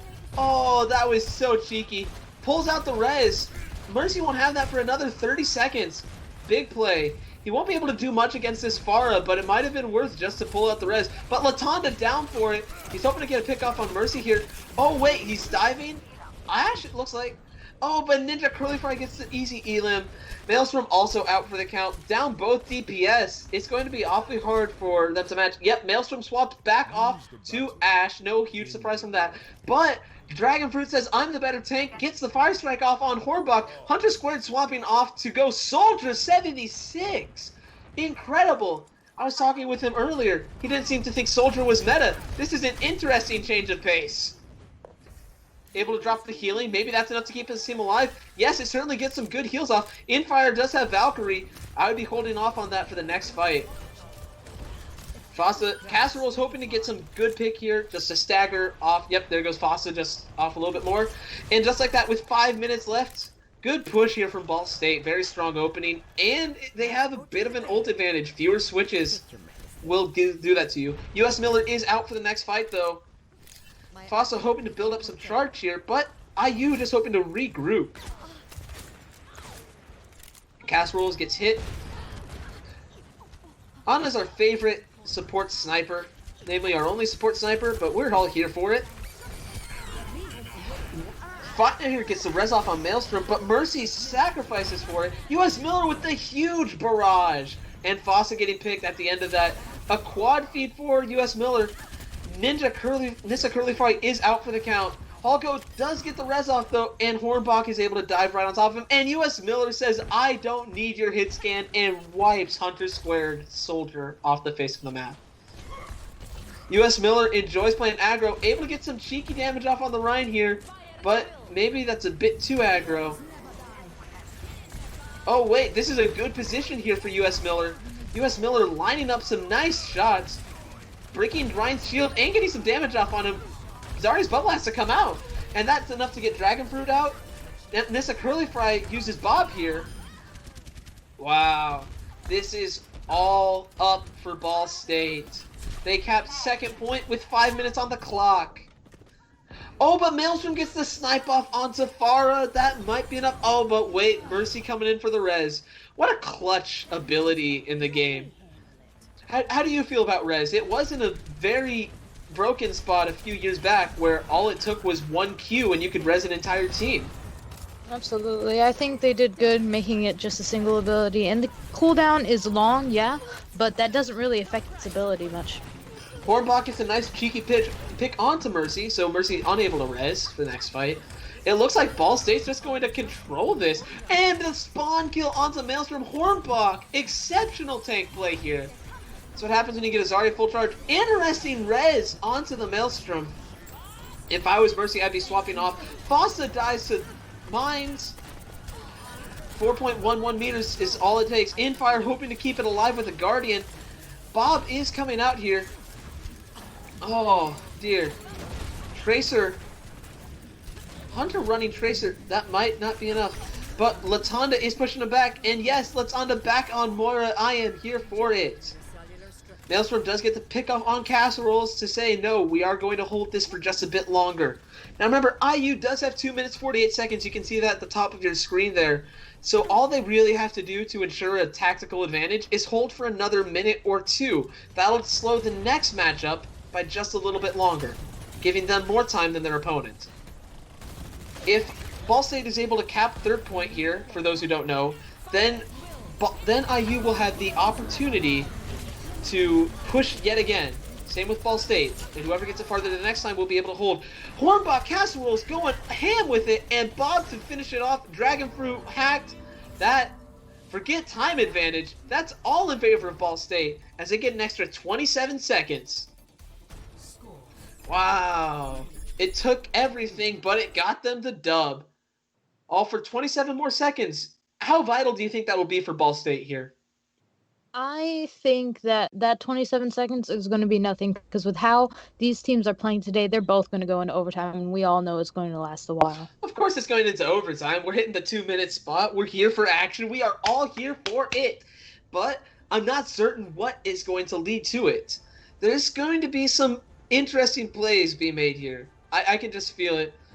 The assemble hero screen. Let's switch it up. I'll see what Ball State's running. Hulko on the... Oh... Hallgate on the Mercy yet again. I appreciate it. The reses have been coming off rather well. Finna, Zarya boosting her way out of spawn. Nissa Curly Fry. This person is playing a top tier DPS gameplay right now. I am here for Nissa. US Miller onto Junk. He had some good plays earlier. His Junk is incredible. Casseroles on Ana popping off. And Hornbach, my man, you were rocking it as a tank. I love what Ball State's doing. Quack, let's hear some love for IU. We've got Latonda on Moira once again. She is pulling out and popping off, and it is beautiful. Dragon Fruit has decided to go Winston, which is always good for the dive. Hunter is going far, as I once again predicted. Just going to point out how right I was. Maelstrom is sticking with an Ashe. Fossa is going with Zarya once again. And Infire is sticking with that Mercy. It seems we're going to be having reses on both sides. Interesting. Hunter decided to swap off after seeing the composition. It looks like he's going to be diving the high ground. That or holding cart. It might be enough to keep one strong DPS on cart. Lifesteal is big for Reaper, and he's the only character to have it. In a brawl, he will probably outlast the other DPS that dares challenge him unless they get fed from the supports. Infire able to res Latonda. Very valuable res there, but it might not be enough to win them this next fight. Hunter going in. Infire gets some heals off. Also important to note, Mercy and Moira build some of the fastest ults in the game, it wouldn't be shocking to see if whoever pops Moira ult first, they could win. Oh, but Hunter squared dead from Nissa. Nissa is nasty with Ashe today. But it looks like Ninja might get what? Oh no! Fossa there to back him up. Finna there to back him up. It'll be very difficult to keep the Zaryas apart with a Finna and a Fossa. Don't you agree, Quack? Absolutely. It's all big names. Oh, Winston diving, but McCree able to get some cheeky picks off on here. Off of Junkrat. I feel that he was hoping to get some shield damage off as Junkrat, and seeing that they don't have a meta shield tank, as it were, no Rhine, no Sigma, he swapped off to get some better damage off as McCree. Not to mention CC is a big ability. Maelstrom has Bob, which could be vital for the next team fight, considering we're about to hit overtime in 15 seconds. Huge shatter coming in. This is currently Fry able to hit the Bob off too. That is enough to wipe 4 members from IU. This is not a fight anymore. This is a chance to survive. IU has to hold this point. Zarya ult coming out onto the Winston. Winston Primal, that might be enough to get people to come back onto point. Never mind, I might have spoke too soon. Tracer able to get a quick touch. Hunter is coming in with Reaper ults. It might be enough. Casseroles gets the pick off though. And here comes Reaper Death Blossom. And it gets nothing. Nissa Curly Fry gets a pick off on Latanda. Gets pinned. Oh, Ball State wins the team fight. Ladies and gentlemen, what a strong, aggressive hold from Ball State University. They gave up first point, and I thought they were going to give more distance to Indiana. But it turns out they were just trying to regather in number. My goodness, what a good use of ultimates there. How do you feel about the ult economy in that match? I know that Ball State has definitely been pushing for talking more about their ult economy and deciding that if they are going to ult first, and they are going to ult good. I know that with the combos that they are pulling up, it's going to be a treacherous fight. Truly, those were well-timed ultimates. Then again, it might have just been well-placed ultimates too. So long as you can put so many down, you'll probably win the next fight. All right. Hunter going on McCree for the defense. Maelstrom, we get to see some more Ashe gameplay. Fossa still on Zarya. Infire goes back to Lucio. Interesting pick here when Rez could be vital. When time is a factor, Rez can be very important. Latanda sticks with Moira. Hallgoat sticks with Mercy. We love to see it. Nissa on Echo. Very interesting pick. We have double air composition, but Hunter with the hit scan might be enough to shut him down. What are your thoughts here on this matchup? I think that a good Pharah is not even, completely weak against the hit scan. So if US Miller can get hits off the hit scan a lot faster than they can get hits on US Miller, then it seems like a done deal. Fair enough. A good Pharah might be all it takes. Maelstrom, though, is getting some nice damage off and building ult quickly. Dragonfruit running a bit weak here. Ultimately, IU is suffering a lot of damage. Hunter looking for a backside. Maelstrom hoping to get some picks here. But sure enough, Nissa Curly Fry is close to 50% ult charge. Duplicate can be massive, especially when you can get multiple ultimates in one team fight. US Miller. Some strong Pharah gameplay here. But Maelstrom gets 2 nice picks off. Oh, that might be enough to hold for a bit. Not to mention, that just helps feed into Maelstrom's ult charge. But US Miller is about to have Barrage.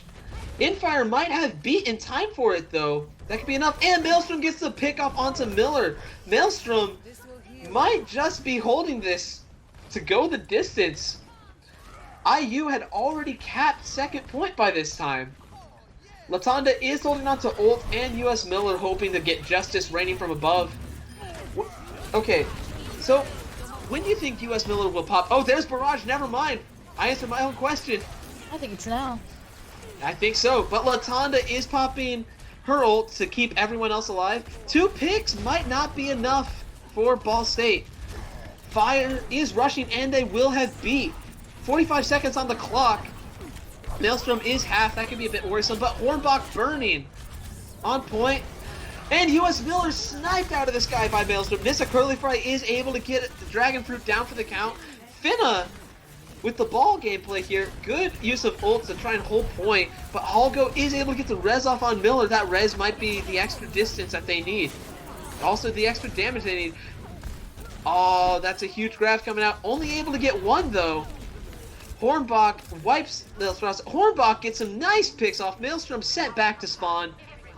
I think Ball State capped second point, but they are hitting overtime a lot sooner. One well-timed shatter with Hunter's High Noon could mean death to Ball State University. All it needs is one well-placed ultimate. Oh, Quack, you might have to take over. This is getting too much for me. Quack, what are we seeing right now? Right now we got Castaigne on the cart and everybody else pushing for IU to back up. I see IU has got quite a bit of ults and Ball State is definitely falling behind building it. Dragon Fruit pop shatter. I'm sorry. High Noon comes out, Casseroles is down. Help me out here. Oh my goodness, we're having some huge picks off here. Looks like Ball State's gonna take the fight. Oh wait, I spoke too soon. Bob gets some cheeky picks and Fossa with the nice picks here too. Oh, Hornbach melees Lucio. But it might just be over. Ball State. Unbelievable. IU able to hold. I did not expect that with the time disadvantage.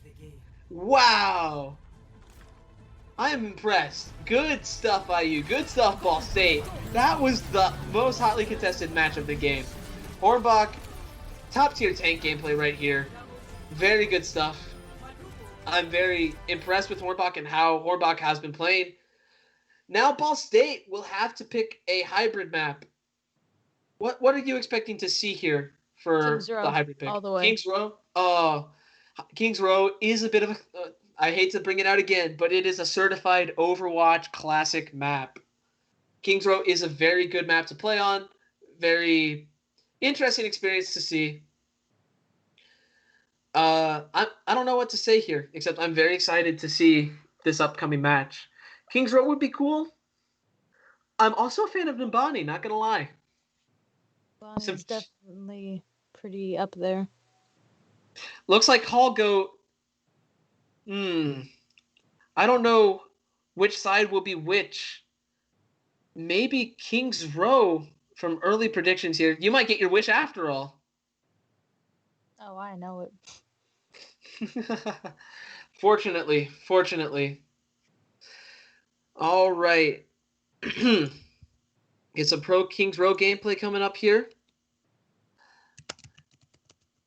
And I don't know, Kings Row, you can see a lot of sniping positions. Wouldn't surprise me to see some Hanzo gameplay here too. We did see some Hanzo earlier, but Ash was quickly swapped off to again. Ash is a bit of the best sniper in the meta right now. Wouldn't you agree? Absolutely. Widowmaker is always good for those picks, but I think her ult is definitely not helpful in the team fights unless they are useful to see how far away the enemy team is. Of course, it really doesn't affect us considering that we can see everything. Of course, all-seeing eye is really powerful here. Oh my goodness. I'm really excited to see how this next fight goes.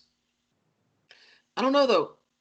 The tank... Oh, IU is going to be taking a quick 1-minute break here. So, let's keep talking about the map.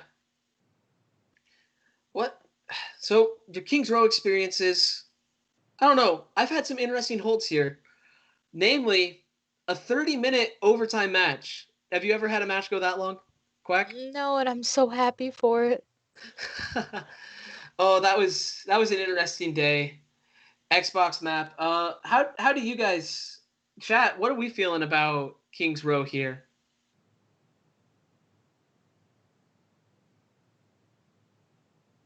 Not seeing anything in chat going on right now. Oh well, we'll hold up, see if chat has any more opinions. I'm excited to see some Kings Row gameplay. It wouldn't surprise me if we see Sniper Paradise, though. I'm expecting 2 snipers on the offensive side here, but maybe a Mei or Symmetra at a whole point. Maybe even a Torb from the defense here. What about you? Do you think we might get some Torbjorn in here? I think Torbjorn is a pick, but I don't think he's the pick, you know? Fair enough. I'm sorry, we just got to root for the Swedes in here. It looks like I would assume that with the composition... Ball State's running here. That looks like, yeah, they're attacking. And they're running with a Baptiste, a Lucio, a Rissa, Sigma, McCree, and one unknown DPS. I'm very interested to see this. Also, looking at IU, Hunter Squared goes with May, and Maelstrom is sniping on this. I think a May to hold is a bit debatable, but Wall is one of the strongest abilities in the game. One of the few unbroken quote shields, end quote. Let's see how this goes. Fossa gets some early damage. Getting up to that charge is vital. Cheeky wall there from May, although I think that separated Dragonfruit from the rest of the fight. And just like that, IU's down 3 members. Oh, this is not going well. Fossa is hoping to hold and get a pick off with 30% charge. Oh, but you can't just run into McCree like that. US Miller is May as well. Oh, that was US Miller's wall. My apologies, chat. Didn't realize that one until too late. Either way, Ball State has point after first push. I did not expect that coming. That was very quick. Typically, Kings Row has a bit longer, harder pushes, more hard fought, right, Quack? Absolutely, but a well-organized team is a hard thing to keep off. Truly. 100% right here. We're seeing Latanda back in Moira. I'm sorry, I've been saying it this whole time. I love to see it. Interesting choice to amp there by Infire. Oh, Fossa in trouble and absolutely wiped. Infire tried to save it, but was a bit too late.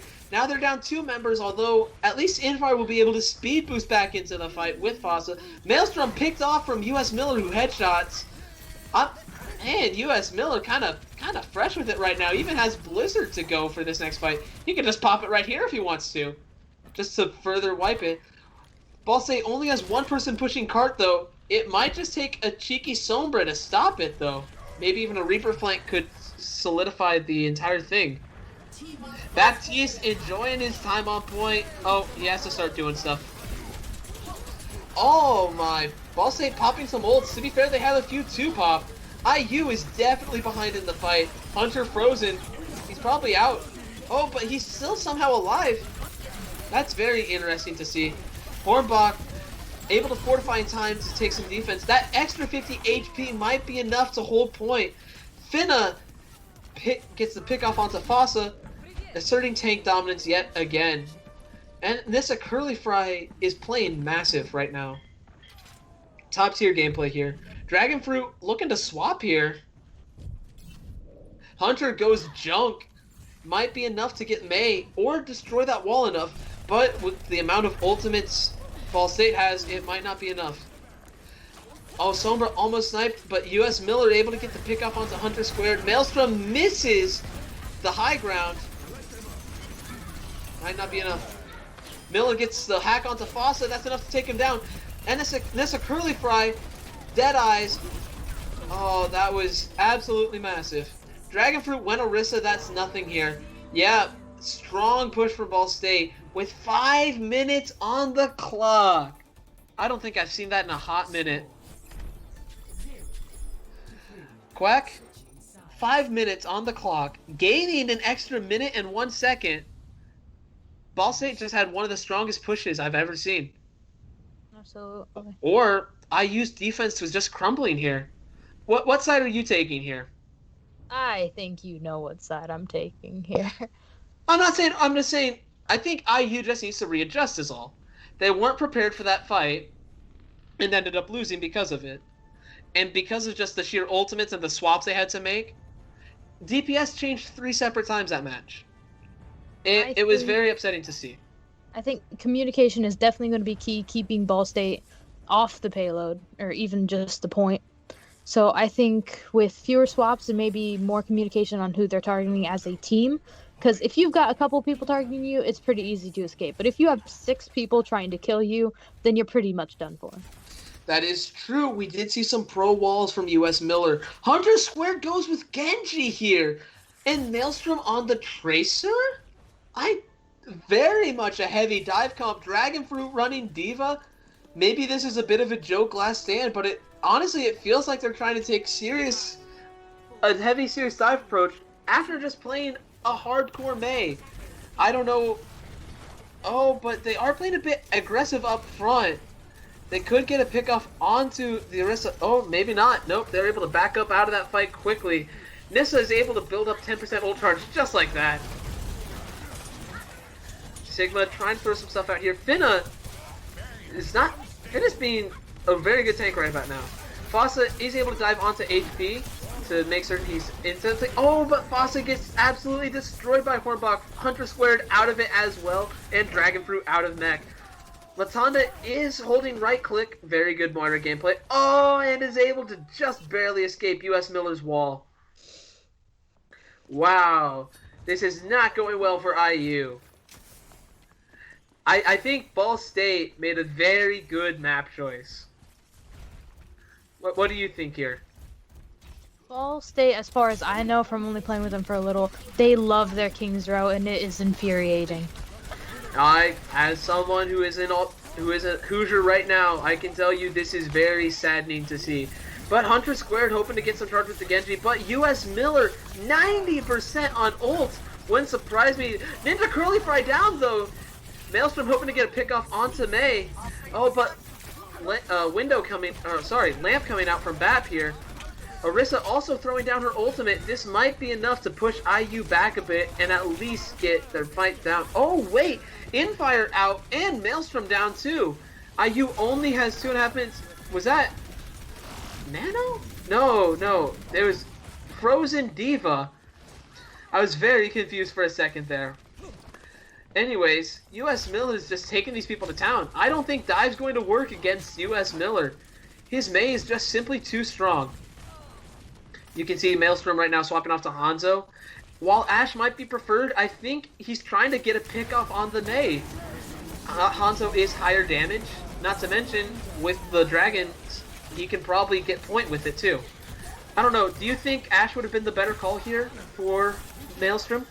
I think they are more pushing to keep them off the point, which is to say Hanzo's ult will definitely keep them off it. However, Bob is less effective when pushing for space, considering you can either just push him away or kill him entirely. Dragons is definitely the better pick.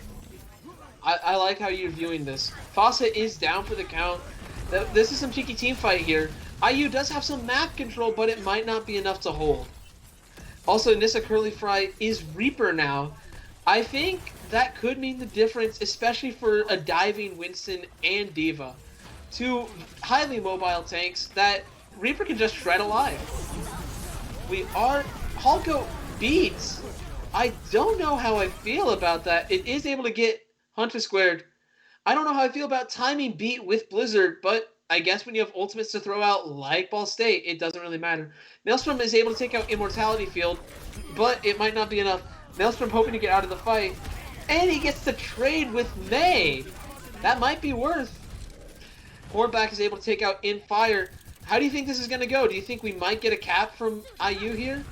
I think they have one really strong push, and if they can't get their communication, I know I'm sounding like a broken record, but if they can't talk their way through defeating Ball State, then I don't see a cap. But they are playing really well. It's just that they are not pushing on Miller enough. Maelstrom is able to get pick off on casseroles. I like what you were saying there, and honestly, I think that's no cap. Diva Bomb coming out, and it's able to get a pick. They might actually be able to take point, but they won't have too much time to push cart if they are able to take it. 3 seconds on the clock. Baptiste has run out. Nissa Curly Fry with 2 cheeky picks, but Latanda able to get Nissa Curly Fry out of the match. Fossa is on point, but running low. And just like that, IU's down to 4 people on point. It looks like Ball State's just going to let them take it so they can regroup for a stronger fight for the next round. Makes sense. They're about to have Window.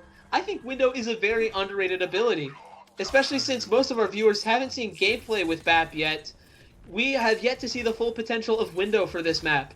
I'm very excited to see what happens here. I don't know. Now, when we were talking earlier, we said we were talking a bit about supports. What are your thoughts on Baptiste overall? I like to play him, personally. Oh, but wait, never mind. Enough about that. We just had a huge ultimate here from Sigma. Finna hoping to hold point here. And, oh, US Miller is able to get cheeky pick. Hornbach is just starting to wipe this team. And just like that, Latanda trying to get a res off. Okay, since IU just got wiped, now we can go back to talking about BAP. How you feel?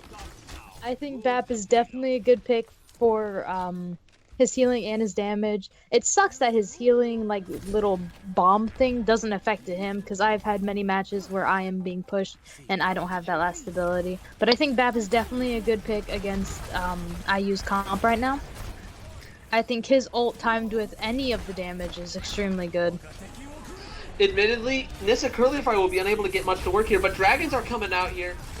Unable to get too much damage off. Hunter Squared falls early in the fight, but Latondo reses him. Dragon Fruit falls to Nissa Curlyfry. Casserole's able to pick off Fossa too. By the way, I didn't notice the Hog switch. That might be enough to also get Ball State off of point. However, it might not matter. Remember, Ball State was able to take this with 5 minutes left on the clock. IU right now looking at 45 seconds to push the thing off of first point. US Miller for Ball State hoping to hack. He has EMP. He's probably hoping to save that for the last team fight in overtime. Ideally, that's what you're looking out for here. Dragon for Latonda does get the... Oh, but wait! There's so many ults going in right now. Fossa gets the pick off on Nissa Curly though. Hunter Squared is also out for the count. The DPS is suffering. Latonda able to get the res off. US Miller did use EMP, but looks like everything unaffected. We are going to be entering overtime, so IU has to keep one member on card at all times. And this is just to hold. Oh, but they could be C9'd here. Never mind. Huge gravitic flux from Finna. And Holgo with Hornbach coming in hot. Maelstrom holding it off. That is a team wipe. Ball State takes Kings Row. Absolute massive gameplay. Wow. What's play of the game here, Quack? I definitely think it's one of Sigma's ults. Finna here gets it. Talk me through it. So this is at the last push there. He gets the Pharah. It's one that I definitely saw, which is always good when taking down DPS because she can't take down your shields as much. And then he starts pushing really hard on the Sigma and the Hanzo. Fair enough. Finna with 22 OBJ kills, 42 eliminations. Hornbach with 44 elims, 42%. But look at the optimal 69% kill participation from Casseroles coming in. Hornbach, you truly do shine. But when you get that support gameplay, that's impressive.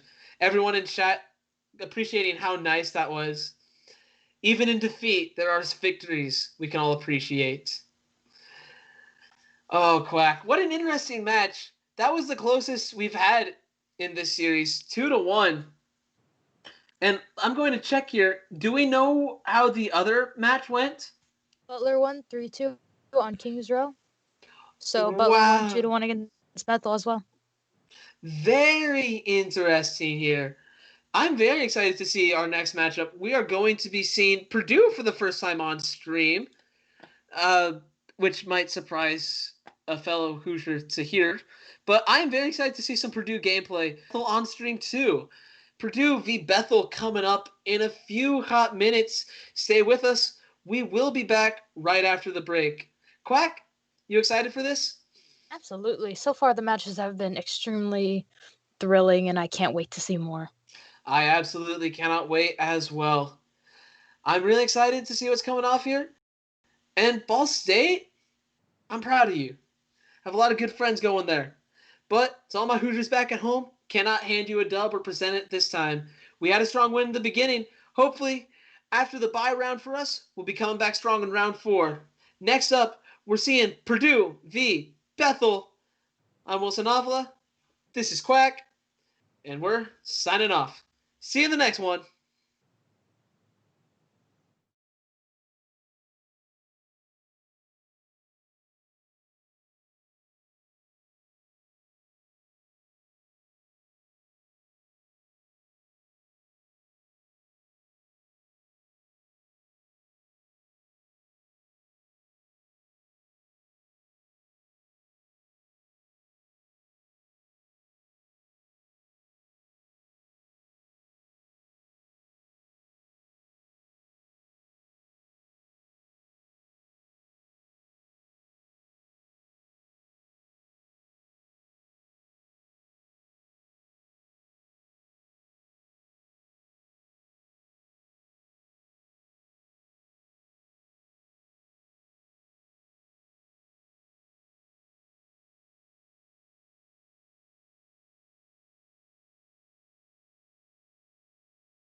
Heidi ho, everyone. Welcome back to the Battle for Indiana 2020.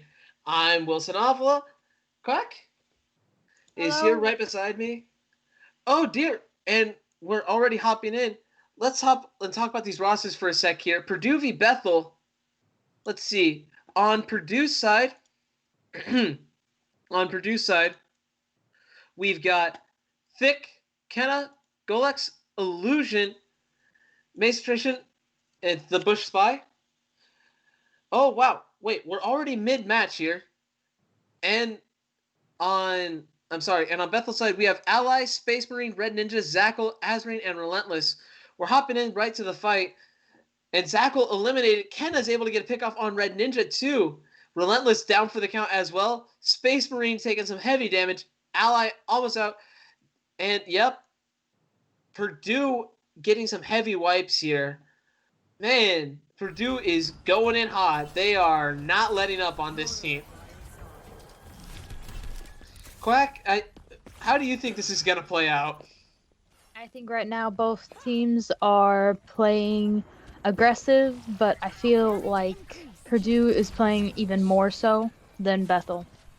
It seems that Purdue has a bit of a wider, a more. It seems that they just have been communicating more. This seems like a well-practiced team. Illusion is able to get the snipe off on Red Ninja, but Relentless able to get that res. Ally gets a pick on Thick. The tank might just be enough for them to push in. Oh, but no! Bush Spy with some Lucio headshots able to take out the sniper, and Illusion taking out Asbane. And of course, D.Va with no mech is hardly a D.Va at all. Interesting to see that we have Golex here on Soldier, and Red Ninja swaps to Soldier as well. No snipers on this. I was honestly expecting some Ashe gameplay on Ilios. I don't know. Thoughts on why we aren't seeing any Ashe here? I think Widow has more of a range for this map, more so than Ashe, because Ashe is usually closer to the ground, while Widow tends to stray a lot higher up. Fair enough. I forgot that Illusion was running with Widow. I failed to see that. Beat does come out from the Bush Spy. A bit debatable, but Illusion does have sights, so Illusion might get some cheeky picks here. Moira out of the count. Space Marine meleeed by Widow. Interesting pick there. Bethel is getting camped in spawn. And you hate to see it, but that's how Purdue wins first point. 100-0. First cap, last cap, no cap. Quack, that was decimation. How do you think Bethel is going to try and hold Lighthouse here? I think in the first round, Bethel was acting too shy towards, going forwards in the match. So hopefully here, they will learn to push a lot harder than Purdue. Because Purdue is pushing with all their might, while Bethel is learning, or is tending to stray back. Something else I've noticed here. Illusion did swap off of Widow to go Tracer. That might be another boost here to get point. Or it might just be cheeky time for Illusion here. Bethel amping up with Azrain to get that extra speed boost to hit point faster. I feel like the tanks need to be providing some more cover for the backline and the DPS here. But not much you can do when a Winston's diving right on top of you. Red Ninja gets the opening snipe onto Moira. Doomfist punches Lucio right into the wall. And Ally gets punched up by Golex. Golex wiped by Ally. Bethel might have point here. 3-1. Yep, Bethel's taking it with 4 people on point. Impressive stuff. Getting first point. And just like that, Thick hoping to get back into mech. I love D.Va's minigun, but my goodness, there's nothing quite like that hydraulic mecha she carries around with her. So many abilities packed into one thing. I can't master it myself. I don't know. Quack, do you play D.Va? I am so bad at tanks, but thankfully D.Va is one of the simpler ones for me. That makes me sad to hear, considering that's difficult for me. But Illusion able to get a cheeky pick off onto Zarya. The Bush Spy boops. Mercy to death. Golex gets a pick up on Reaper, and we're about to see a meteor strike, and there goes Lucio. Pounded to the ground. And just like that, Purdue has map control and able to stop Bethel at only 36%. Kenna taking high ground as Winston, just jumping around as all good monkeys do. Oh, sorry, scientists, my apologies. Anyways, Bethel hoping to get a nice push here.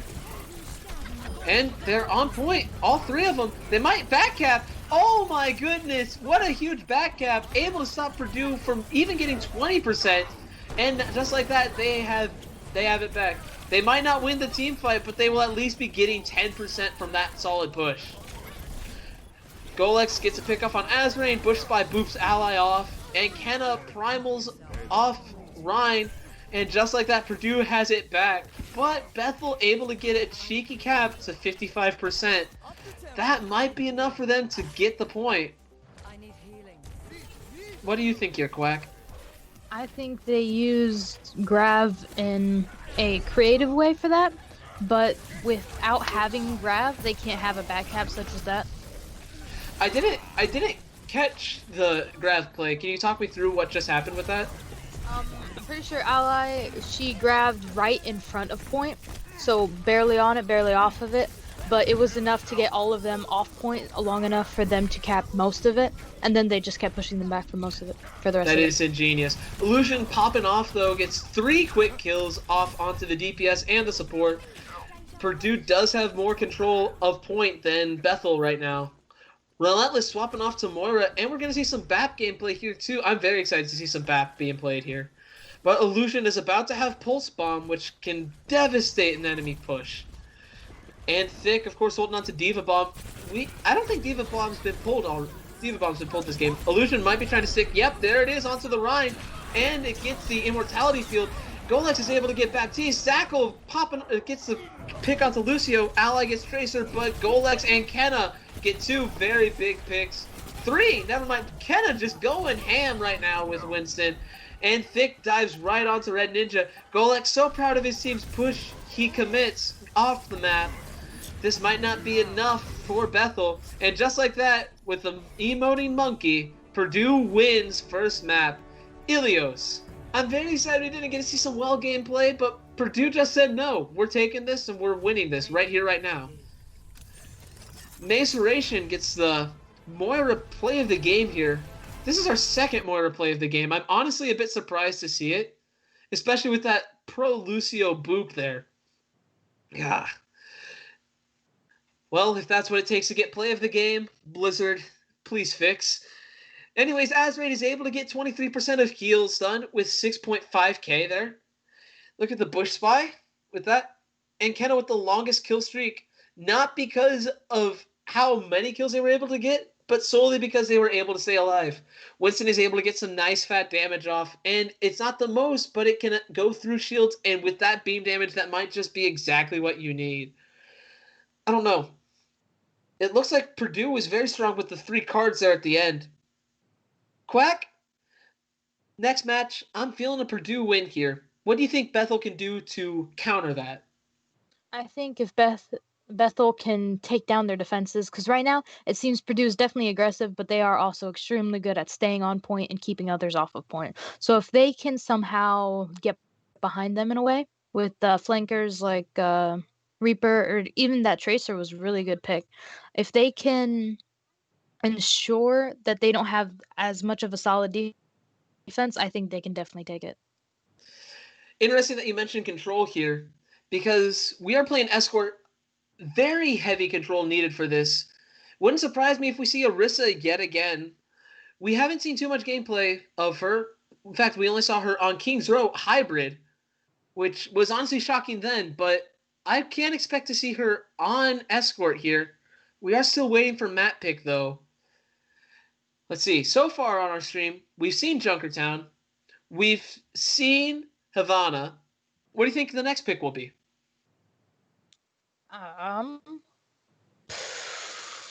God, I can't remember any of them.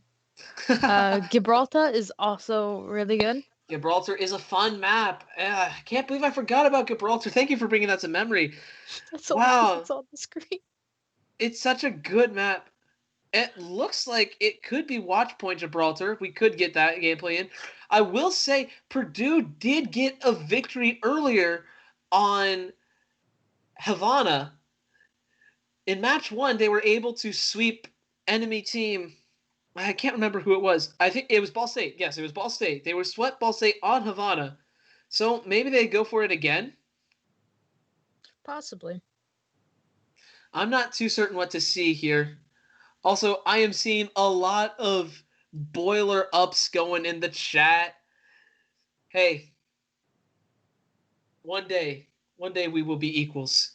Right now, Purdue is popping off right now. And as commentator, I am here for it. As a Hoosier, I have to commentate on it, and I have to smile. So, we're trying to enjoy ourselves. I'm very proud of all the DPS gameplay I've been seeing from Purdue. It's probably the cleanest DPS gameplay I've been seeing this whole day. What do you think, Quack? I think their DPS is definitely on point today. Bethel has had some nice tank plays, though. I am expecting to see some interesting plays here from Bethel. I don't know. I've seen some Purdue hype in here. Can we get some Bethel hype going in chat? If not, okay, but I'd like to see some for diversity's sake. Just like I'd like some Hoosiers to join, please. I'm lonely here. My fellow Hoosiers, where are you, comrades? But in reality, we are all Hoosiers. We're all fighting for Indiana. Battle for Indiana going up. And yes, we are getting Watch Point Gibraltar. Interesting pick here. BAP can also work here. Of course, he can work with just about any escort, so long as you're holding a corner or holding point. I'm very interested to see what supports we can see. We will probably see some Moira. Not too surprised if we do. We haven't seen any Zen gameplay yet today. What do you think about that, Quack? Want to see some Zen? I would love to see some Zen. Zen holds a little baby special place in my heart. With his ult, it's borderline along with Lucio, which is life-saving against a Grav. Well, looks like we get our wish. Maceration starts with a Zenyatta pick. Alongside him is the Bush Spy for Purdue support. Golex rocking Diva, and Thick running Winston for Purdue. Illusion with Ashe, in addition to Kenna's Tracer. Talk me through what we've got going on here for Purdue's team. What do you think they're trying to do as they hold for defense? So far, they have Diva and Reinhardt as their tanks. 2 snipers, which is Widowmaker and Ashe. And then their healers are BAP and Mercy. So I definitely think Mercy will be pocketing that Widow as hard as she possibly can, if it's, my opinion. Or the Ashe. I see her pocketing one of the two. And I think BAP will definitely be doing a majority of the healing on the tanks and such. Fair enough. Ally discorded in this fight. Discord is a huge ability. Lamp coming out to protect Ally, and Illusion is able to get that pick off on it, though. Good heals coming in. Kenna's able to get Ally out of mech, though, but Red Ninja gets Maceration, a support like that down in the beginning of the team fight.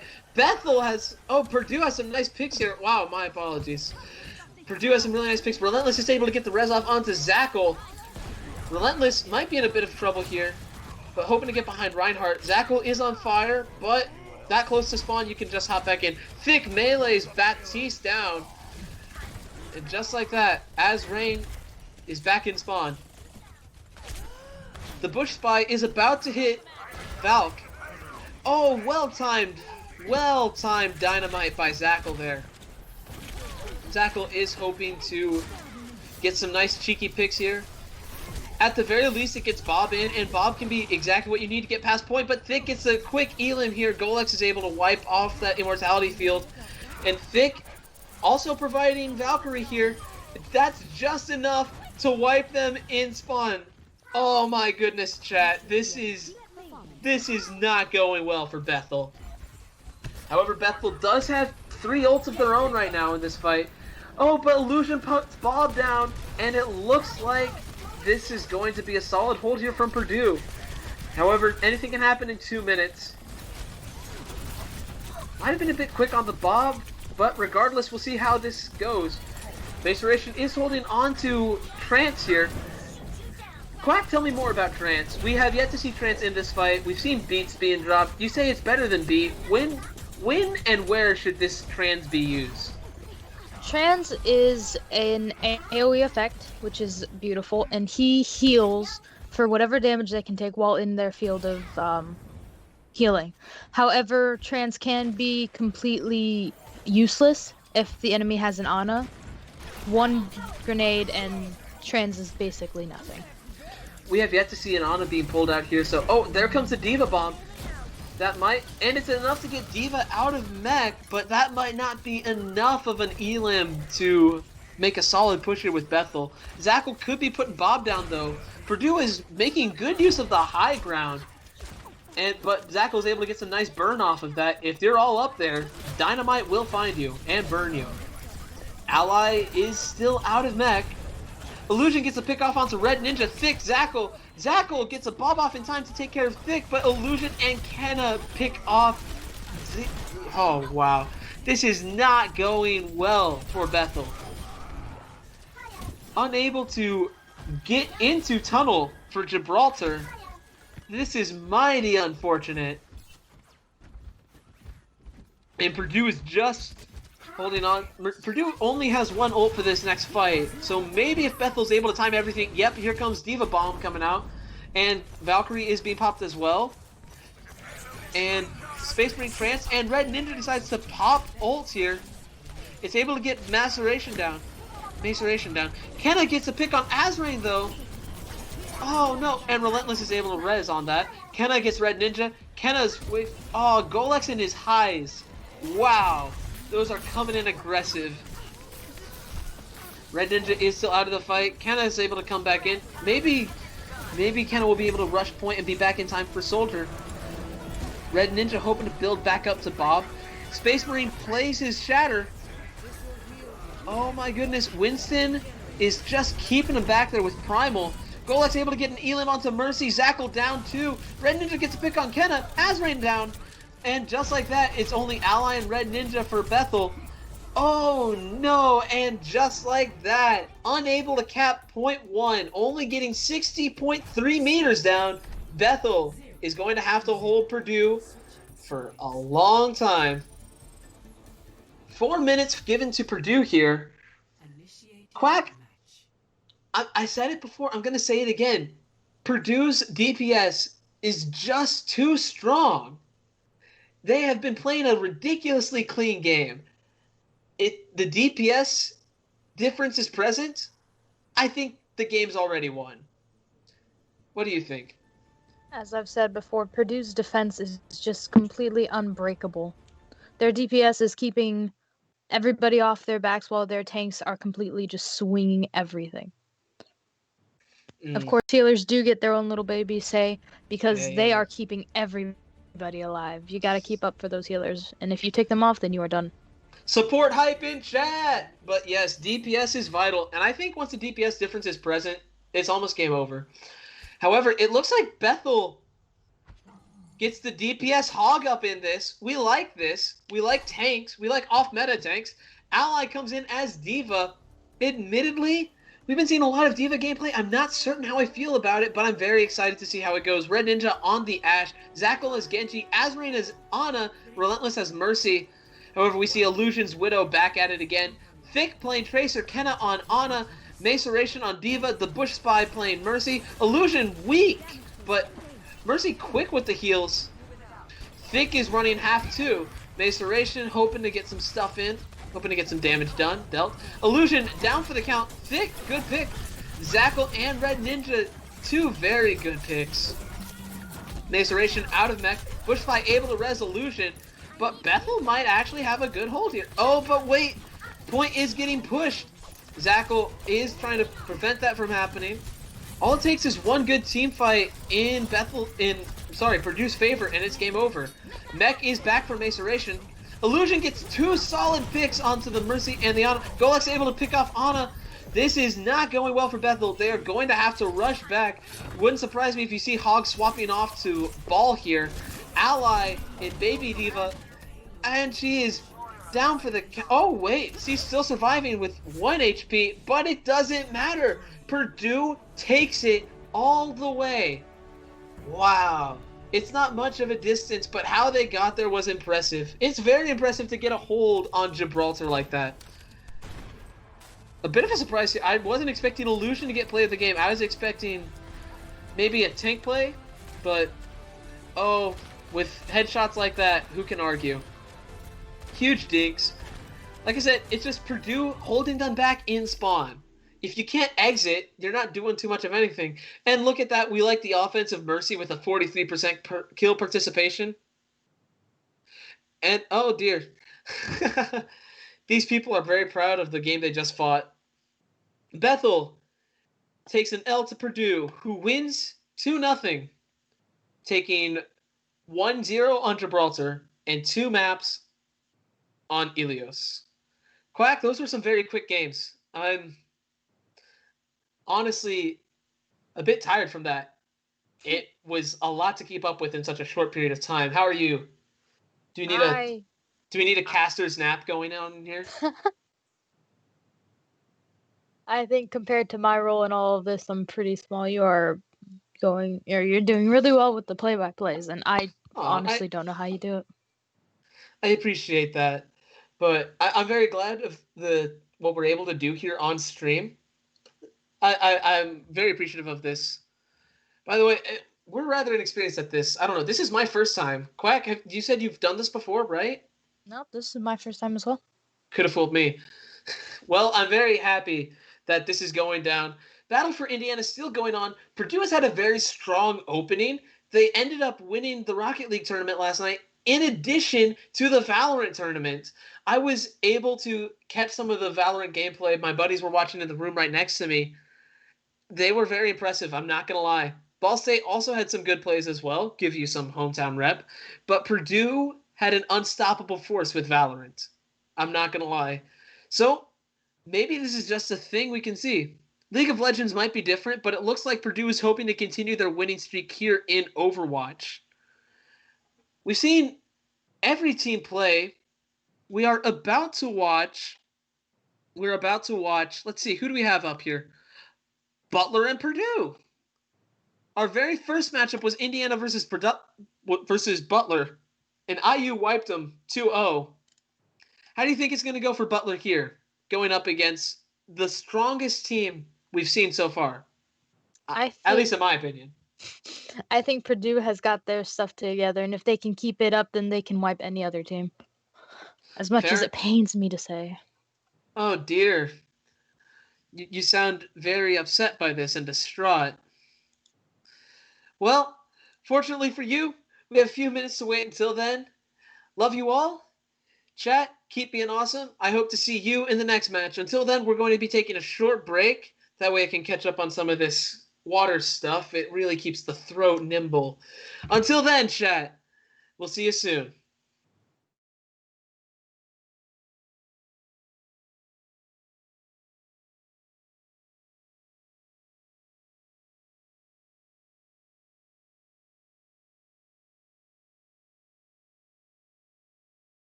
Welcome everyone to yet another match in the battle for Indiana 2020. If you've been in this stream long enough, you probably know the name by now. I'm Wilson Avila, and alongside me, I have Golden Quack. It's been a real pleasure. I can't wait to cast with you yet again for this matchup. And what an interesting match it is. We get to see Purdue return yet again to the stage. And of course, we get to see Butler's coming back. My apologies. It's been a while since we've seen Butler in the tournament, and I can't wait to see them again, especially after in this tank gameplay, right, Quack? Absolutely. Right. I'm very excited for this. Let's go ahead and roll back on the rosters for this. Quack, do you have that pulled up, or would you like me to take care of that? I can do it. All right, thank you, Quack. So far in our matchups, we've had Indiana University against Butler University, Indiana taking the win. We've had Ball State against Indiana, and Ball State won. And then our last match was Purdue versus Bethel, Purdue taking the win cleanly and strongly. Right, you are. I'm interested to see how this map plays out. We are getting some Oasis gameplay, Symmetra's hometown. I'm very hyped for this. Oh, and we get my favorite Oasis map to hold. For control, this is one of the main ones. Two great areas to flank to the left and right of the objective, and an interesting low ground with a bonus 258 health pack that is yours for the taking. However, once you take that, it'll be ridiculously hard to wander back up onto the stage to fight with the rest of the team. But with good team compositions, who knows what can happen. Hey, walk me through the compositions here, Quack. What are we seeing? On Purdue side, we have Illusion as Reaper. We have the Bush Spy as Lucio. We've got Kenna as Diva. We've got Golex on Sombra, which is an interesting pick considering her plays this evening. We've got May Stration on Ana, which is always a good pick. And we've got Thick on Reinhardt holding that shield heavy. On Butler side, we have Afti as Zarya once again. We've got Caldwin on Echo, an interesting pick. We've got probably saying that right, Zarya Nastra on Ashe, which is always fun to see. We've got Depression on Ana, so it's an Ana v Ana. We've got Penicillin on Reinhardt as well, so we'll be seeing some Reinhardt v Reinhardts as well. And we've got Moira with Humongo Frog. Fair. I'm excited to see Humongo Frog, Lucio gameplay from Won Me Over, but Illusion gets two quick picks. I'm telling you, Illusion might be the DPS of tonight. But Golex is hoping to make some progress here too. Brian gets the fat charge. Thick absolutely demolishing Zerinastra. Also, proper shield timing. Look at that. Anti does not go off. Depression unable to get anyone anti. Purdue capped with 1% on point.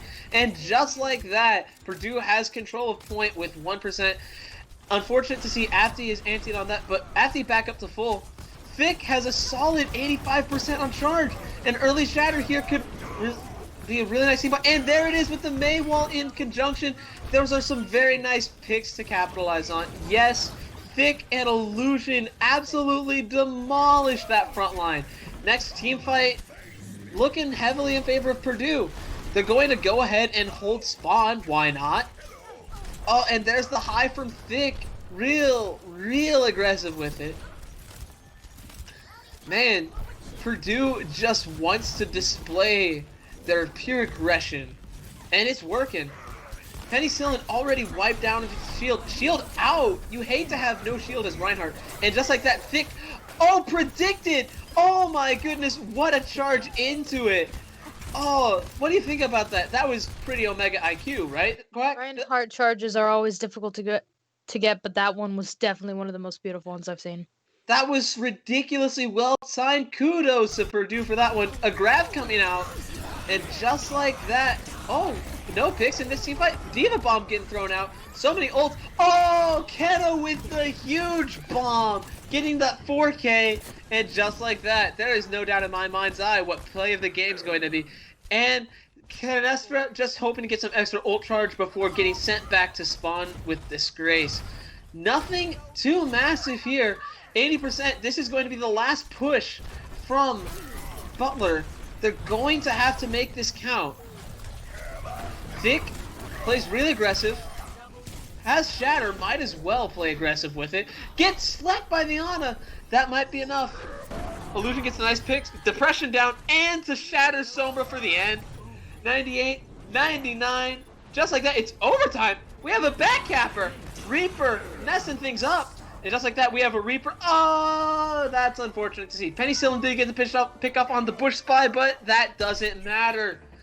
Kenna ended it with a pick on Afti, and Illusion, Cheeky, with the Reinhardt pick as well. Wow. Purdue is playing a really clean game, not allowing a single cap. The closest it ever got was a back cap, and even then they had 3 people shut down that C9. Man, we have had one interesting C9 just earlier last match with Bethel against Purdue. What do you think the odds are Butler's able to pull one off here, Quack? I am not feeling it. If Afti can be as creative and smart with their grab, then I think they'll be able to pull it off. But if Purdue gets the point in the first half, then they are definitely going to be done with. Purdue's defense is just way too strong, and their DPS is way too aligned with each other. Right, you are. Afti goes with a Zarya here. Remember, Afti was doing some really great Sigma plays earlier today. I'm very disappointed to see that they're not giving Reaper a shot here, especially against a charging Diva or a Rein. That extra crowd control could just be enough to win the team fight, but it doesn't matter. Thick gets a pick off on Afti anyways. Illusion goes in on Penicillin. The Bush Spy boops Echo, and Illusion gets May, and just like that, Purdue finds themselves a new home in in Butler's spawn. Butler is going to have to camp out there and make some good picks while they can. Also, just look at this huge ult difference here.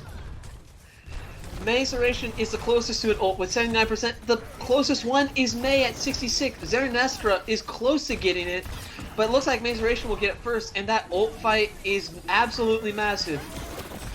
Ryan gets nanoed into it, eliminates Afti, and just like that with the huge wall, and Thick gets the slam down, the Bush Spy able to wipe out the enemy Lucio, and Depression also sent back to spawn.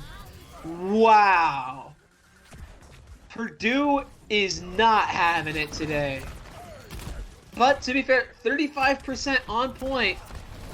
This is still up for grabs. Man, I just seen this cohesion in how Purdue plays. It's unlike anything we've seen from the other teams earlier today. Wouldn't you agree, Quack? Absolutely. Purdue is on a whole different level. Kenna is able to get Zeri Nostra picked off, which is something, I suppose. And there was an attempt to Diva backcap, and it worked! They have control of point! Oh my goodness! Just like that! Purdue's going to have to push again. Purdue does have a few ultimates to go, or they will have a few ultimates to go on with, namely Blizzard, which will be massive in taking back point. And yep, just like that, Blizzard gets thrown out. Ryan is definitely dead here. Lucio able to boot. Oh no. But Golex is saying no, and he is taking Caldwell down with him. Humongo Frog able to get a pick too. Wait a minute. I've been reading this all wrong. Red, Butler, you've been holding it out. They're still holding point, 42%. This might be good enough to hold. They were able to withstand Blizzard. I can't believe what I'm seeing. This is all happening so fast. Wow. Quack, how do you think Purdue will take point back? I think Purdue will rely heavily on the ults that they do have, and they'll try to target off one person at a time.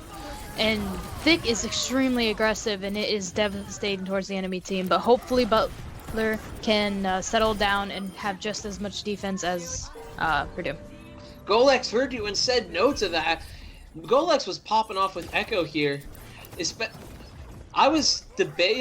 of the plays with the stickies were debatable, but using his E there, really impressive. Also, look at how Golex is using high ground to his advantage here.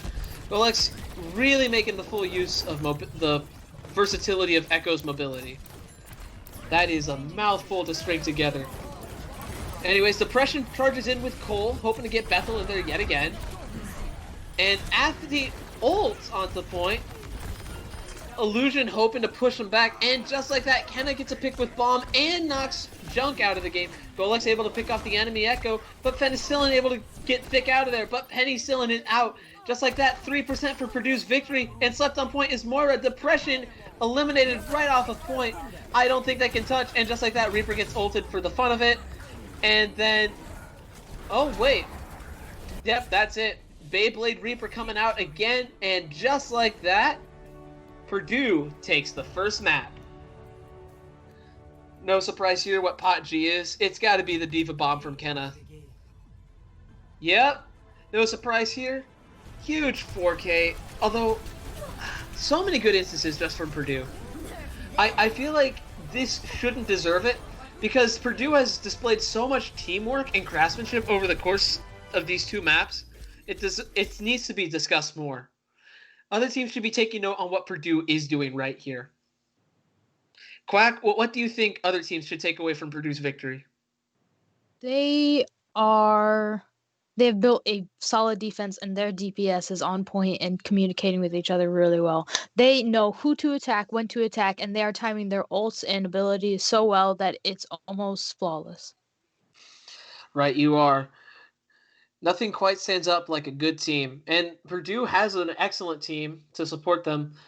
Overall, I have to talk wonders about Illusion's DPS gameplay. Illusion has impressed me by far with the most DPS. That being said, I do have a soft spot for Hunter Squared. Keep popping off, my buddy. But I'm very excited to see how this next map goes for Purdue Butler. Butler, man, they have a ways to go, but depending on what control map they pick. Oh, wait. I'm seeing stuff in chat. Oh, it looks like it's going to be Havana on Escort yet again. A very popular Escort map here. Now, I believe, yes, Butler played on Havana and lost to IU, but they were able to take Cart almost the full distance on the first approach. Do you think Butler will be able to full push here against Purdue's monster backline? I think if they can have even the slightest amount of DPS comparing to Purdue, if they can get half of that or even close to it, then they will be able to take whatever they want. But they have to be aggressive against Thick and Kenna because they are pushing and they are not stopping. True aggression being shown here from Purdue, I must admit. Let's take a look at our lineups here. Over on the Purdue side, we have Illusion as Reaper yet again. We have Thick back on Monkey. We're happy to see some Winston gameplay up in this. Maceration goes Ana. Makes sense. There could be some cheeky spots to snipe from on this map. Golex on the Mei, Kenna on the Diva, and the Bush Spy on Lucio. I'm very happy to see some good Lucio gameplay here today. Talk me through what we're seeing on the Butler side of things here. Afty is once again going Sigma, which we will always appreciate. Their Sigma is on point, as always. Caldwin decided to go Sombra, which is always a tricky pick. Zeranastra is Ash, which is a good pick altogether if they can get some of those headshots down. Depression has chosen Ana, and Penicillin is going back on Rhine. And Humongo Frog is back on Lucio, where we like him. I'm very interested to see how this plays off. Oh my, we have Bastion. Nerf Bastion up until he gets out of spawn. They're hoping to set up a line of sight and just have him mow people down. It makes sense, especially for Escort to play Bastion here. It might be toxic, but it might just be enough to get him a dub. Just like that, Bastion is set up. And just like that, Bastion's picked off. All for what? One mech down. That was not much at all. Caldwin is going to have to play a strong Bastion to get any sort of progress whatsoever. We haven't seen much Bastion gameplay. I feel like Ana is good here to support him, but just like that, Kenna gets 2 picks off with the micro missiles onto Bastion and Ash. So many picks here. Only person left standing is Penicillin, and no one wants to beat up the Hog. We don't want to call Pete on this. Hog is just going to retreat back and get some HP. Purdue is playing oh so aggressive. They know they can control this map, and they intend to keep it that way. Also, in terms of map control, Purdue is just absolutely flooring their opponent. Namely with Mei. Yep, look at that. They walled off Bastion to keep him away from the supports, and just like that, what an easy pick. If you can single off your opponent, you have nice picks set up. And Purdue isn't playing too cocky with it either, which is kind of weird to say considering their spawn position, but it's not the most aggressive we've seen them today. They are playing careful. I'm interested that no one has tried to back cap with, say, a Sombra, but I'm very interested to see how this will go. What ults do you think will be massive in this next fight, Quack? I think that DPS ults always go a long way. The Bush Spy is definitely watching out for Bastion's ult because that can devastate ranks. But if he has his beat, then it will do damage, but it will not kill. And I think that Butler is definitely depending on that Bastion to get them places. Fair enough, fair enough. Oh no, just like that. Bastion and Bongo is destroyed. That's Orissa's ult gone. You cannot get that back easily. Wow, Butler has held them. They haven't pushed the payload one bit in the last 3 minutes. 45 seconds left for Butler to get something together. Thick, looking for an opening, looking for enemy team. You see someone left side, they're hoping to get Ashe picked off here. Ashe decides to retreat, safe thing to do. Orisa pops out, and Hog. Oh, but that's unable to confirm a pick. Oh wait, never mind, Hog is down. Dynamite does come out. It looks like Kenna might get out of mech. Never mind. Kenna has been... And just like that, Butler is down yet again. Blizzard thrown into spawn. They have 10 seconds to make something happen here. I don't think they're gonna get it. 88% on Reaper's ult. Who knows, they might need it for the last little bit. Wow. Full stop on Havana. Caldwin already calling it in chat. GG, well played. Zeranaster just wants a PogChamp with this. Can we get a PogChamp going for that hold? Because I'm not. That was massive. Maybe it's team diff, maybe it's skill diff, but nothing quite compares to how impressive that was. That was amazing. Quack. How often have you seen Havana Cart not get pushed? I don't think I've seen that before, even in pros. That was the cleanest hold I have ever seen, and I've been playing Overwatch for quite a bit. Havana is definitely a hard map, but I've always seen the payload get pushed, and this is a first for me as well. I haven't even, not even a single tick. All that, actually wait, I was mistaken.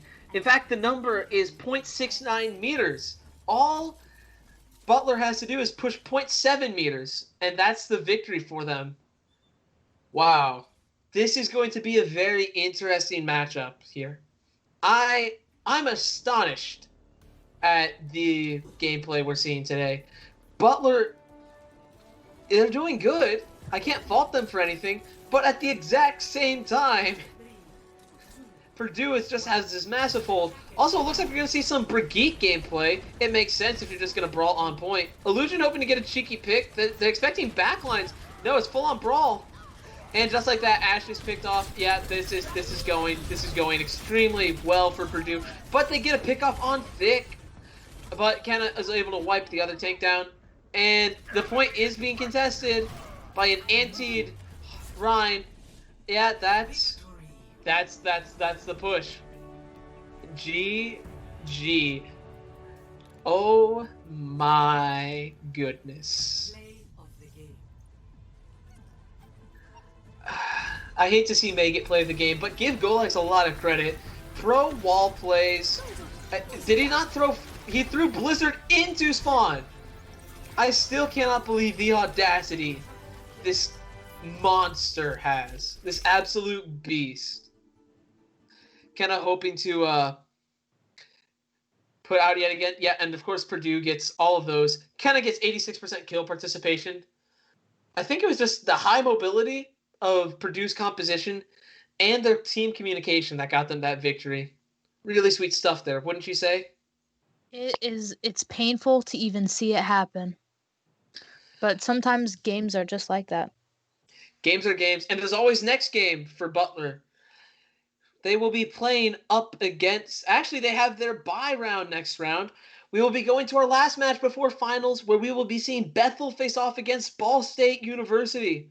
Ball State University, the last time they're still playing right now against Indiana University, but the last match they played, they lost to Butler 0-2. And of course, we can see some big things here. We saw Ball State. They popped off against IU. This will be a very interesting matchup. Of course, you'll be getting to see your home boys play again. I'm excited to see some Ball State plays as well. They had very good compositions in place. Maybe they can get Kings Row again and pop off. Don't you think, Golden? Absolutely. Them on a map of their choosing is devastating, but it's like that for every single team. Every team has a specific map that they know like the back of their hand. And if you get them on that map, then I don't think that you're going to have much of a chance. True. That's a very fair point to raise up, especially since with Overwatch there has been a lot of options discussed for tournament play. There have been hero bans in place. There have been map rotations in place. Now we're in a spot where there are no hero bans, and for our tournament, we are doing a sort of map pick system. Games are interesting like that for Overwatch, and map picking is a vital part of a composition. Practice a map, get good at it, you might be able to pick it for a game, and that could win you the tournament. The meta game of Overwatch is always present and always evolving, especially with Jeff Kaplan changing things. We're always happy for him.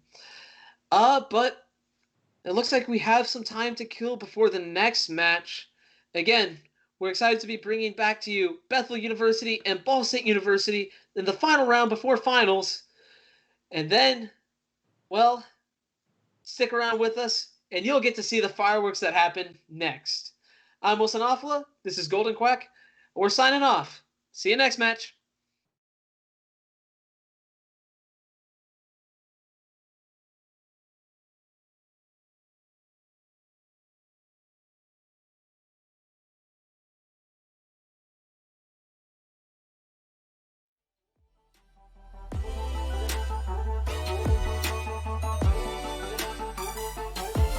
In the daylight, gotta go fast. Gotta beat the red light, ain't no time lapse. In the nighttime.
can't even explain it, but I know I'll never stop this feeling.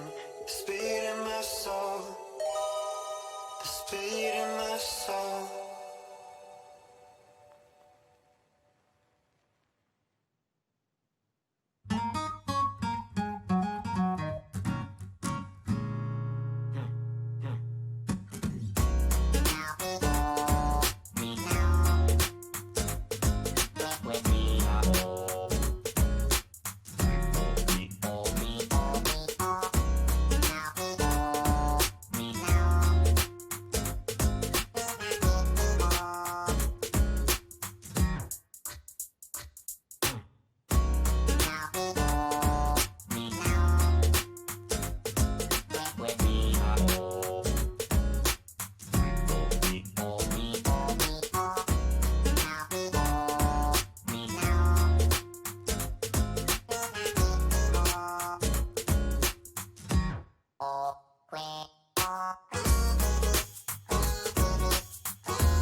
Don't be so like a lemon, take a swig of your pop. Don't let yourself lose, don't make yourself stop. Express yourself, don't make yourself stop. Express yourself, you'll be feeling on top.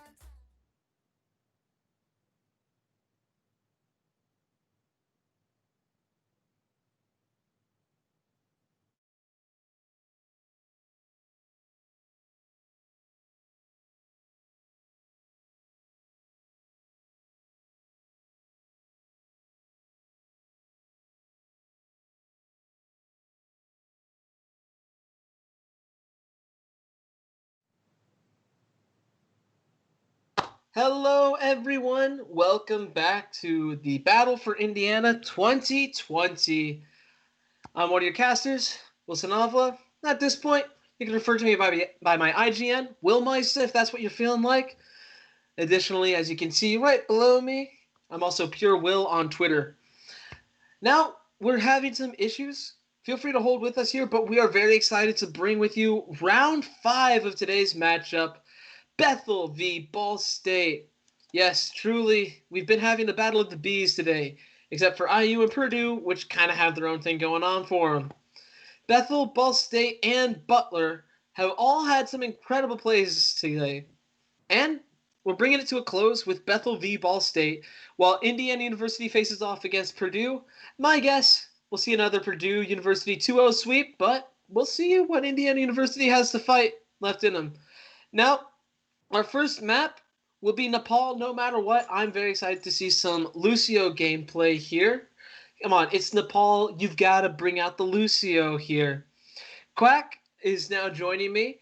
Quack, we're about to play in Nepal. What are your thoughts on getting some Lucio gameplay on this map? Is it appropriate? Maybe there isn't a specific map he works on? Give me your thoughts. I think Lucio's is good on any map if you know how to play him right. But I'm definitely expecting some environmental boops. Ooh, some environmental boops. Yeah, that is fair. I think we've seen Lucio the most out of any support today, which honestly, 3 weeks ago, you probably wouldn't have seen that. Anomora still pretty buffed, and Baptiste was massive as well, but these support nerfs just keep coming in hot. It doesn't look like Brig's going to get better anytime soon, unless you want to add more HP to her shield or just give her back her 50 armor. But it looks like Lucio has found a viable spot in such a team-oriented meta that we are in right now. And most teams seem to think that as well. The other support on the opposite end of the spectrum that we have yet to see too much of is Zenyatta. Now, I feel like there's a pretty obvious reason for that. Isn't that right? Isn't that right, Quack? I mean, it's not as obvious to me, so I don't think we're on the same page, but I definitely haven't seen very much of him. He's just way too easy to dive. We've seen, if we haven't seen a diva on a map, we've seen a Winston.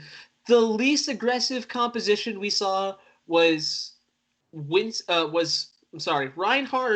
Sigma on Dorado. And even that was just a push point, which makes sense if you're just, trying to push from point A to point B. But my goodness, it just doesn't work so well if you're diving. If you're diving a Zen, we've seen so many good dive plays, from Hunter's aggressive Doomfist plays to Thick's tank backlines. I've been impressed with all of the backline plays I've seen. And Zen just gets shredded up in that. 100%, without a doubt. The only team bold enough... Okay. Sorry. No, it's good.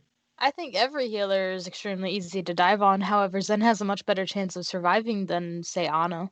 See, Ana can sleep him, but say he dives her while her sleep is on cooldown, Zen has a much better chance of killing. He does have a better chance of killing, I will agree with you, and so long as the team focus fires, yes. But I will take a slept enemy or an antied enemy any day over a discorded enemy. That's just how it's going to be with me. That's how I view the game of Overwatch right now, and one reason why I don't think we're going to see much Zen in the games to come. I don't know. What does chat think? Do we get some Zens going in here? Let me know. Please feel free to put that in the comments. I like seeing an active chat, getting some hype on here. We've had some people say they're on Team Thick. I appreciate that. Thick has been an absolute monster of a tank. Don't you agree? Just anything from Purdue has been monster, but we have to comment on Thick especially, right? He is aggressive, and I don't think he's going to be stopping anytime soon. His pushes are legendary at the moment. Agreed. Namely, the last Havana map. I still can't believe my eyes did not deceive me, but my body's telling me something was off. 0.69 meters allowed by Purdue on Havana. I have yet to see that. Maybe it's just a diff, but I'm going to chalk it up to pure skill on Purdue's side. I'm very interested to see how they fare up against Indiana University. I'm not certain. I don't have too much hope for my team, but we can hold out. We can hold out some ideas here. Now, in addition to Lucio, some great God Tier Lucio gameplay we've been seeing, not too surprising, we've also seen a lot of Ashe. I I think especially for control, you just have to play someone who takes care of a large uh, brawl comp, and Ashe can quickly wreck a brawl composition with her dynamite. It's just such an overpowered ability in the game right now. Wouldn't you agree? Absolutely. She's one of the better DPSs for the metas that's happening right now. 100%. We've been seeing some Sombra here and there, but nothing has been too reliable to work. And even then, she is a bit squishy. Do you think we might have a chance to see some Sombra on Nepal? I think it's very likely, considering all the ways that Sombra can get behind someone and hack from, the flanks. Fair enough. Nepal does allow quite a few planks for control. And not to mention, it's very ambiguous. Nepal hosts a lot of buildings that are very easy to hide in and just sort of can't, which are havens to characters like Sombra, maybe even a wily Symmetra. But to be honest, I am a bit shocked we haven't seen too much Symmetra gameplay. I think we had her used once on Li Zhang, but after that, it was seemingly only for the teleporter. I'm a bit shocked we're not seeing more for control. One turret just slows down one person, but it's enough. Not to mention the microwave is strong with her. She can just melt an enemy, right? Do you Yeah, but think with how many people are playing Winston, is it really the safest combination? that's a fair point? That's a fair point, but I still feel that Symmetra in the right engagement can successfully go up against the Winston, especially when she has the team backing her up. Winston has to dive in aggressively to get these cheeky picks that he has been getting. And don't get me wrong, we've been seeing some great Winston gameplay involving a lot of coordination from teams here.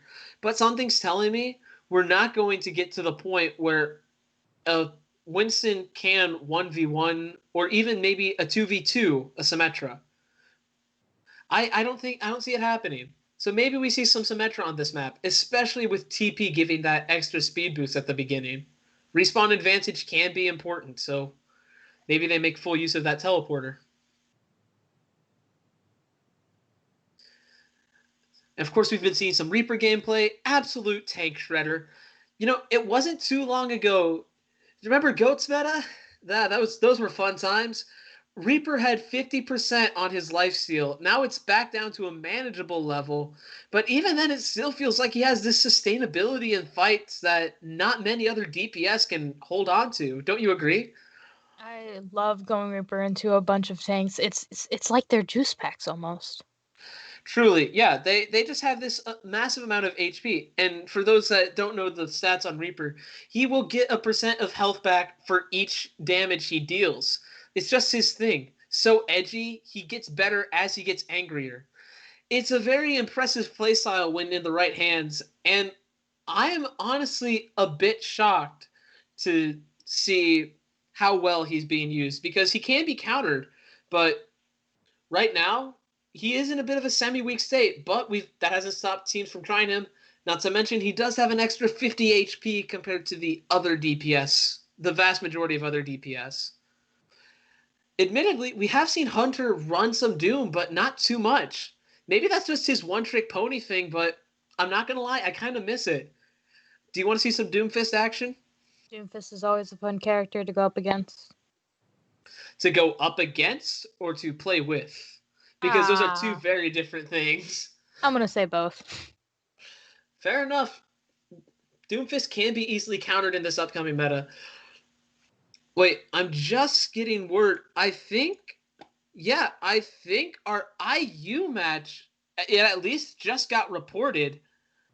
IU went 2-0, winning the first control map with 2-0, but then having a long time stall to 5-4 on Escort. That wow, so overtime both times, and IU is just barely able to push more than their opponent. That is very, very impressive. Either way, good hold done by Bethel University on IU, and good luck to IU as they face off against Purdue. I kind of wish we could be covering that, but we are about to hop into Bethel v Ball State. Wow, I guess we can take a guess as to why it's taken a while to organize this one match, hasn't it? Oh dear. Golden 5-4. I think we saw that on Dorado, yeah? Yeah, I believe so. Yeah, that was another IU game. That was IU Butler? IU Ball State, right. And then of course Ball State snuck out the win at the end. Ah, man, I'm very interested to see this. Also, while we're here talking about Nepal, do you think we'll get some? Do you think we'll get some ball play here? I know. I've been saying we'll be seeing ball, and we've only seen Wrecking Ball on 3 maps, I think. What are the odds we get to see him on a control map here? I think the chances are relatively low. I don't know why we're not seeing as much ball considering how useful he is on point control, but there has to be a reason that we're just not seeing. It could be the DPS that are going up against. Ana can just straight up sleep him, and many people are choosing Ana as part of their comp. That is a fair point to reference. He still has an overpowered E. He can get up to 900 HP, so long as he dives headfirst into enemies. 900 HP is a big benefit, not to mention with 300 and temporary shields. That's pretty massive. And once that gets worn down, you have to go through 100 armor to then go into HP, and that's assuming he's not antied. I have got to say, I don't know why I'm not seeing some ball play here. We've seen good Winston, we've seen good Diva. I think Ball can outmaneuver them as an off tank here. As a dive tank, he just has these capabilities. Admittedly, Diva has higher armor. And admittedly, Winston has better survivability with his shield. But Wrecking Ball, once played right, is unstoppable and hard to counter. Maybe they're afraid of some crowd control, but I haven't been seeing too much except maybe a McCree stun and a Sigma accretion here and there. I think enemies are just waiting for crowd control, or they're just trying to get a stronger brawl comp going. Either way, I'm not certain why we're not seeing such diving play or such ball picks. I don't know why we're not seeing Wrecking Ball being picked more often. It's kind of upsetting to me. That being said, we have seen Reinhardt get some plays. Of course, that makes sense. Battle for Indiana, we're here supporting and fighting his teams, commenting his teams, and watching as one big happy team. And Reinhardt just fits that composition so well. He's the only shield hero to survive, I would say, the shield nerfs. Even though it was 2,000 HP back in its day, 1,600 HP for a shield is still a massive amount to go through, especially considering it regens at 100 per second. I mean, come on. If there's shield heroes in Overwatch, it's definitively Reinhardt. Isn't that right, Golden? I love a good Reinhardt. Yeah, I don't think there's any other way that you can get a shield hero in composition right now without it being Reinhardt. Orisa does have a shot, but 600 HP for 8 seconds is not that good. The cooldown might need to be reduced, or they might just need to give her back some of her shield HP. Although we do not want to risk running back into the territory where we were with Orisa, I think. But I still think she does have this sort of niche spot. I am hearing that she can get some niche plays. And hey, now that she has an added 50 armor, maybe we'll see some of those later today. Okay. I think we are about to start our Bethel v. Ball State match. Bethel was tied up with their Indiana University scrap. And boy, that was absolutely massive. So they're trying to figure this out and get comps organized and all set up. Now, Ball State, Obviously, Quack, you have a bit of experience with them. How aggressive of a Nepal push can we see from Ball State? Will we be seeing from Ball State here? I think Ball State will be more on the calmer side of things. I think they'll do one really big push at the very beginning, but once they have control of the point, they will stay close to the point. Fair enough. Although, admittedly, especially if they get Sanctuary or Sanctum first, where there's a large, massive hole for you to fall into, staying on point can be dangerous.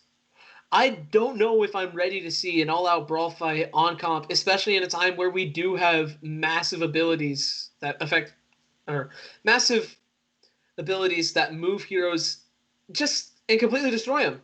We have Pharah's boop, we have Lucio's boop, we even have Reinhardt charge if it comes down to that, and a Roadhog hook. There's just too much in the game. Oh, did I mention Orissa's buffed orb? I'm sorry, her halt is now in a very powerful spot. I feel that it's been buffed extremely hard with these last few patches from Blizzard. I feel that halt is underrated in these compositions, and is especially underrated when teams do not pick Orisa. I mean, am I right? I can't be crazy here, right, Golden? I mean, you may be a little crazy, but I don't think about this. I suppose it's just the wanderless delusions of some math major. Anyways, we are now in Nepal, ready to stream to you live. Bethel v Ball State. We have our first hero selections in 10 seconds. Guarantee we see Lucio's on both sides here, calling it right now, chat. And we see our comps here in the next 3 seconds. Quack, what do you expect to see from Ball State? I'm expecting dive. All right, let's see. From Ball State, we've got... let's see. Help me out here with Ball State's composition, Quack. We have Holgo on Lucio, of course. We've got Casseroles on Moira. We've got Ninja on Symmetra. We've got US Miller on his Mei, which is always deadly. We've got Horn on Reinhardt, which is a good pick for pushing. And Finn on Zarya. It seems that we have a Symmetra matchup here. The only diff is I see a Reaper on Bethel's team, but not Ball State's. They instead have US Miller's Mei, which we've seen is strong. Symmetra turret's going on point. Oh boy, can't wait for this fight to go. We also have a D.Va. Like I said, I'm a bit confused as to why there is no ball, but hey, everyone's sick and tired of hearing me say it. Space Marine is full HP, hoping to charge into this comp and start to break down some barriers. One member on point, and just like that, Ball State is able to take it, and they're starting that timer. And there's a fat slam! Huge from Ball State. Hornbach going ham. Zackle is able to get a closing pick on Finna, but that is not enough to stop Ball State. Wow, absolutely massive shatter there. Oh, what? Sorry. I like a good Rhine Slam, and that's among the top ones we've seen today. Such a good way to end the team fight. Debatable wall there from Miller. Azrain is kind of playing hand with Lucio. I don't know. Red Ninja hoping to get a pick off on the Mei. Casseroles goes with the Cole. Gets some heals off, good heals off, but Nisa Curly Fry gets the pick off on Lucio, and the turret wipes off, but Hornbach is able to snipe Red Ninja with his charge. Finna, and Finna takes care of Relentless, and now Casseroles and the rest of Ball State are just pushing up. Here we are with Space Marine. Space Marine trying to figure out what to do. Relentless healing, topping off our Reaper here. Moira's heals have changed a lot over the last few patches. They're in a good spot now, but I don't know how I feel. And just like that, we see another Rhine Slam. Zackle is able to take care of Hornbach, but Zackle will have to go back to spawn. Ally, my apologies, flies back, out of danger. Hallgoat might be trying to swap off here. We do see that Bethel has some ults built up. Namely, I'm seeing a beat they can use to charge in with, and a bomb to clear point. Maybe even a primal to ensure they keep it. Maywall goes up, stopping the defense. And there's the Primal. He can at least wipe a few turrets off. And there's Blizzard to stop the Primal. Ball State uses Cole. And just like that, it looks like Casseroles is trying to say, I'm the best warrior here. And he wipes Relentless off. Finna takes care of Space Marine, and Ali is out of Mecha, and Nisa. Oh, and just like that, Ball State wiped them off to secure the OBJ. 100% good hold, Ball State. Very impressive. What was the most critical thing for Ball State there, Quack? Their ability to focus on one target and one target at a time. When you're playing Mei, you have to be able to target off the rest of the team from one person so that they don't have heals and they don't have backup. And I think US Miller is doing a really good job with that. Fair enough, fair enough. I am very interested to see what's going on here. By the way, just got informed, a Cardinal win here will secure Ball State University Esports a playoff spot alongside Esports at Purdue. This could be big here. Ball State has a chance to make it to finals if they win this match. Miller on his Sombra. Very interested to see how this goes. And he's going for the health pack. We respect that. Helps the team, and of course is a very greedy play. Either way, nothing wrong with that, except maybe losing a potential hack on an enemy, but even then, I think Jeff made the right call by reducing that cooldown by half for health packs. I'm not seeing a lot of picks here. Space Marine's eating a lot of damage. Zackle almost down, and just like that, Farda's down. But Red Ninja is able to get Nissa Curly out of the fight, and Azrain is able to res on Zackle. Zarya is hoping to push up with Bethel. Ball State does have initial control, and just like that, the timer's ticking for him. Space Marine is at full charge. Hall Goat is able to pick off Relentless. And yeah, Hall Goat, especially with Lucio here, is able to keep up the heals, which might be enough to make certain that Farah is ineffective. US Miller gets a pick off on Red Ninja. Azrain is close to getting Valkyrie, which could be important for this next fight. Ally bubbled, and just like that, back to full HP. And Finna knocks out Mercy. Casseroles trying to fight it hard. My goodness, Casseroles might not have enough heals to keep everyone alive. But wait, no, Ball State is able to keep everyone on top of it. Ball State is holding Nepal well. They're almost at 50%. And not to mention, the ult fight is swinging in Bethel's favor. Never mind, I spoke too soon. Nissa is almost... Oh, just like that, Zackle ults and takes out 2 characters from... Oh my goodness. Heroes down all over the place. Bethel is down by 3. But, just like that, Azrain reses Zackle. There's a solid push here from Bethel. Do you think Bethel can take it here? Oh wait, just like that, Miller uses ult. EMP is massive on that. Yep, look at all that. Finna might get the play of the game, but you could not have had that without that Sombra assist. EMP, what a massive ability to the game of Overwatch. It is an ultimate for a reason, but my goodness, it's a bit too much, don't you think? Right, Quack? Absolutely. EMP is a fantastic ult that you can pair with nearly any of them to take down shields and other abilities and even prevent D.Va from getting back into her mech. D.Va mech, or D.Va bomb, didn't get anyone. Bob is coming out onto point. And just like that, Zarya hacked, which is a bit unfortunate. Oh, but wait, Bethel has a solid push. That's 5 picks off. And to be fair, D.Va is out of mech, but it looks like Bethel will be able to cap. Bethel could hold this here. Bethel has a chance to make this 1-1. It wouldn't surprise me if you see Miller stay with the Sombra here and try and get another cheeky hack off or EMP to get point. Red Ninja gets a massive dynamite. US Miller waiting to pop that EMP, taking his time. He's going to throw himself in. There it is! Massive EMP.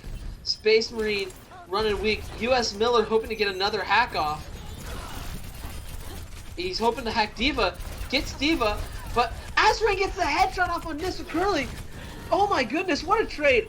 Relentless is down, but Red Ninja gets the pick off on space on oh no. Finna's able to get 2 solid picks here. This might be the end for Bethel on Nepal. Can we get it? Can they continue to hold? No, just like that, 99% with Ball State. Someone has to touch. And they do not. Good game, Bethel University. No shame in their game, and Ball State closes with a burpee from Zarya.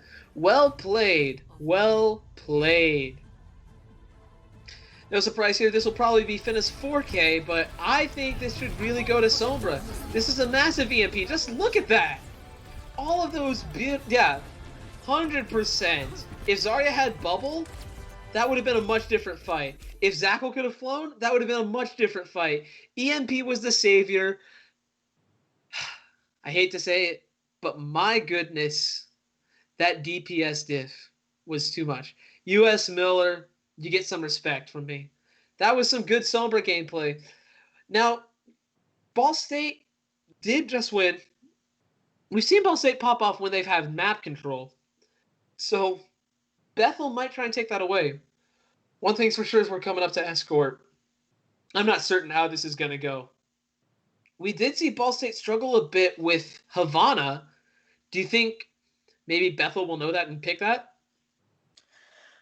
I think Bethel will try to play to their strengths instead of Ball State's weaknesses. Fair enough. So I'm expecting a map that Bethel has a record in, a good one anyway, and Ball State will question it at first, but they will be about indifferent to it as any other map. I think it fully depends on the players and their picks instead of a map. I don't know. I just feel that map picking is so important to the game of Overwatch that this opportunity is not going to get wasted by Bethel. They have to make the right pick here. Ball State, if they get one map, we saw Kings Row. A very impressive fight, both teams, but Ball State just simply knew how to play that map better than IU did. If IU had a bit more map knowledge, I think that would have been a bit different game. Instead, Ball State absolutely train wrecked IU with 5 minutes on the clock. Absolutely rolling steam on their defense. It was incredible to see. Bethel just needs to find the one map Ball State can't play. And I'm seeing an early pick on the screen right now. We might be seeing Gibraltar again. The last time we saw this was Purdue v. Was it Bethel? I think it was Bethel. Possibly. Yeah, it was Bethel. And then, oh, Purdue. Poor Bethel. Interesting that Bethel chooses this one. You think this would be a bit more foreboding for them? Wouldn't you? Yeah, but they could be trying to pick a map that is good for who they main. And Gibraltar is excellent for snipers. And Diva is always extremely useful on here, as well as Lucio sometimes because of the boops off the very edge. That's so a I fair think, point. yeah, I think Bethel is playing once again off their strengths. I'm seeing some chirps in chat. Can we get some? Yeah, let's get some hype going for Ball State and for Bethel, guys. Why not? Come on, it's almost final season. It's almost final season up in this. We're about to hit finals for Overwatch. Now remember, if Ball State gets this, they will get a spot in the finals alongside Purdue. So, while the Purdue matchup might not be the best, this is for a shot, for a glimmer of hope. Ball State needs to shut down Bethel right here, right now, while they're still on top, I think. But if they do lose here, and they get to pick hybrid again, it wouldn't surprise me if we saw Kings Row again.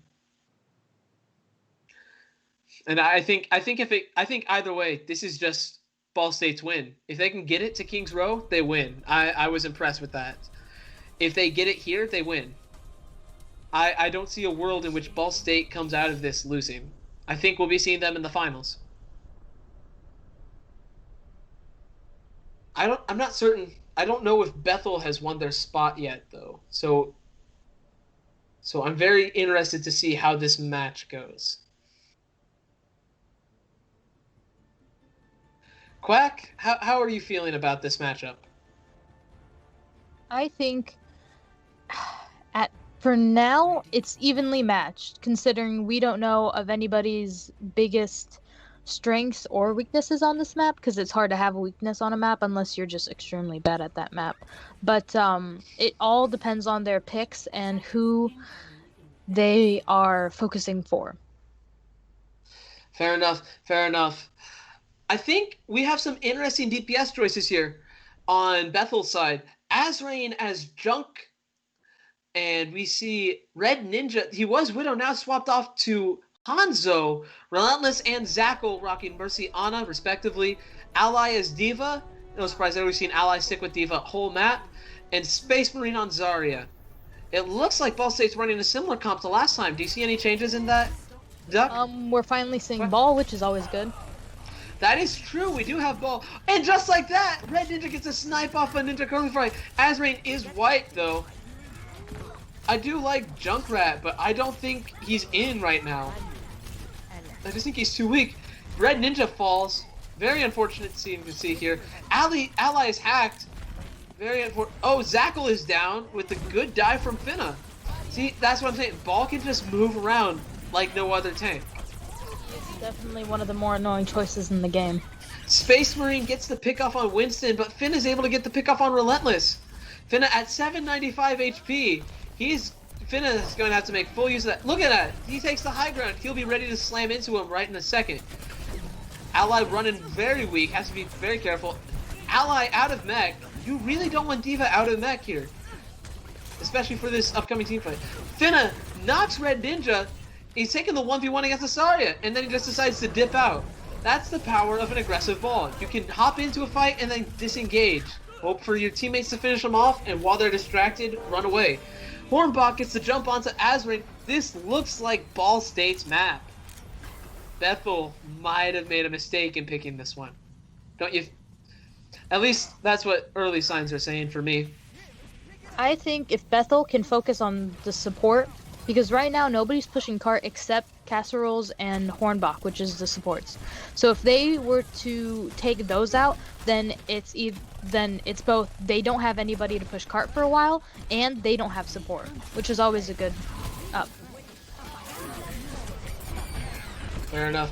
Oh, and just like that, massive EMP from Sombra gets almost everyone. Yep, and combos with Nessa Curly to wipe with a Tracer ultimate, and you get to see Ball's minefield being placed as well.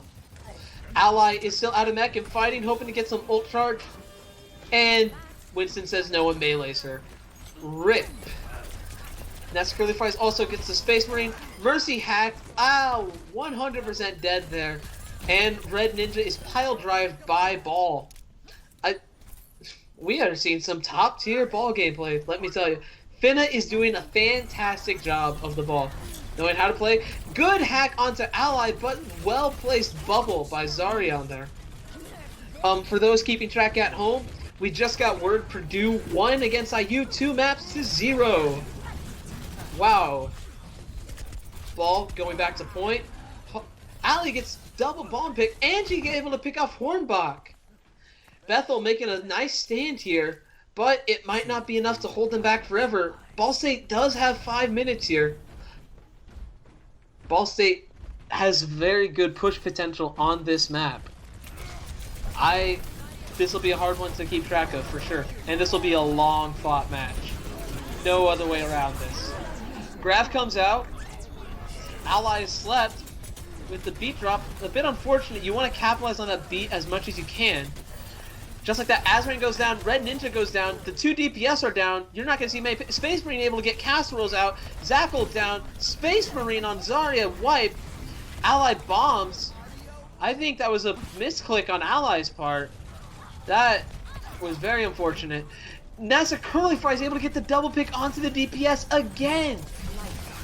The DPS are not able to get into this fight. They're not able to contribute any value. Ball is able to wall off spawn with his mines. I think Ball State has this. And just like that, Ball State with 4 minutes and 7 seconds on the clock. Unbelievable. Unbelievable. Quack, that was a very aggressive push. And they even gained 7 seconds on that. How do you think Bethel will counter? I think Bethel is going to go as hard as they possibly can. Like, fast and pushing as much as they possibly can before Ball State has a chance to capitalize on point. I'm thinking they'll play a bit more of a play for pick strategy. Instead of perhaps a heavy dive, I wouldn't be surprised to see a Roadhog Winston, with one to dive, but one to hold point and capitalize on an early pick. Once that first pick is done, I've been noticing Ball State just gets one pick and then the entire team falls. Much can be said about the game of Overwatch with just one pick making a difference. Nothing quite holds true to that than the team fight. When the brawl occurs, you need all of your members on point, and Ball State was able to ensure one member at least was distracted by ball or wiped. That was absolutely massive here, and I'm a little surprised we haven't seen more picks like that before. Okay, looking at our Bethel side, we have Farah from Azrain, Red Ninja on the Reaper, Relentless and Zackle running Mercy and Ana, respectively, Ally running Diva, and Space Marine on Winston. 2 dives. See, you were right on the dive comp. I don't agree with it, but you were right. Tell me what Ball State's got over here. Holgo is rocking Mercy, Casseroles is on her Ana, which is always good. Ninja is on Ash, US Miller is on his Sombra, no surprise there. Hornbach is once again rolling with Ball, and Finna is Monkey. The only pick Bethel was able to get out of that was Ninja, but I'm really a bit sad. Holgo utilizing that super jump from Mercy. Massive super jump there. And Nissa Curly Fry damage boosting. Hornbach sliding in. Hoping to get a cheeky dive pick here. We're going back to Finna on top. And now we're on with Red Ninja, hoping to get a nice snipe off. On a half with that. Oh, but he's about to get out-sniped. Space Marine on it. Red Ninja somehow still alive after all of that. Hornbach does get the pick off on Jackal, though. It looks like Ball State has a good defense setup here. How is Ball State doing it with one ball and Ana, a Winston? This is an interesting comp to hold with on Gibraltar, in my opinion. Not one I would have thought of, that's for certain. Quack, what do you think is Ball State's drive with this? What's getting them this hold? I think Ball State trusts their DPS to take care of the picks as long as their tanks can take away their attention. Fair enough. And distract those tanks are most definitely distracting. Bethel is hoping to get a dive pick with Space Marine, but I think they're just able to hold. Oh, massive EMP with the ball ultimate. That's going to severely limit Bethel's progress for the next 30 seconds. Ball State's got to fall back. And just like that, we do see point. There is no progress being made on the OBJ, which is unfortunate. Finna is hoping to get a cheeky pick here.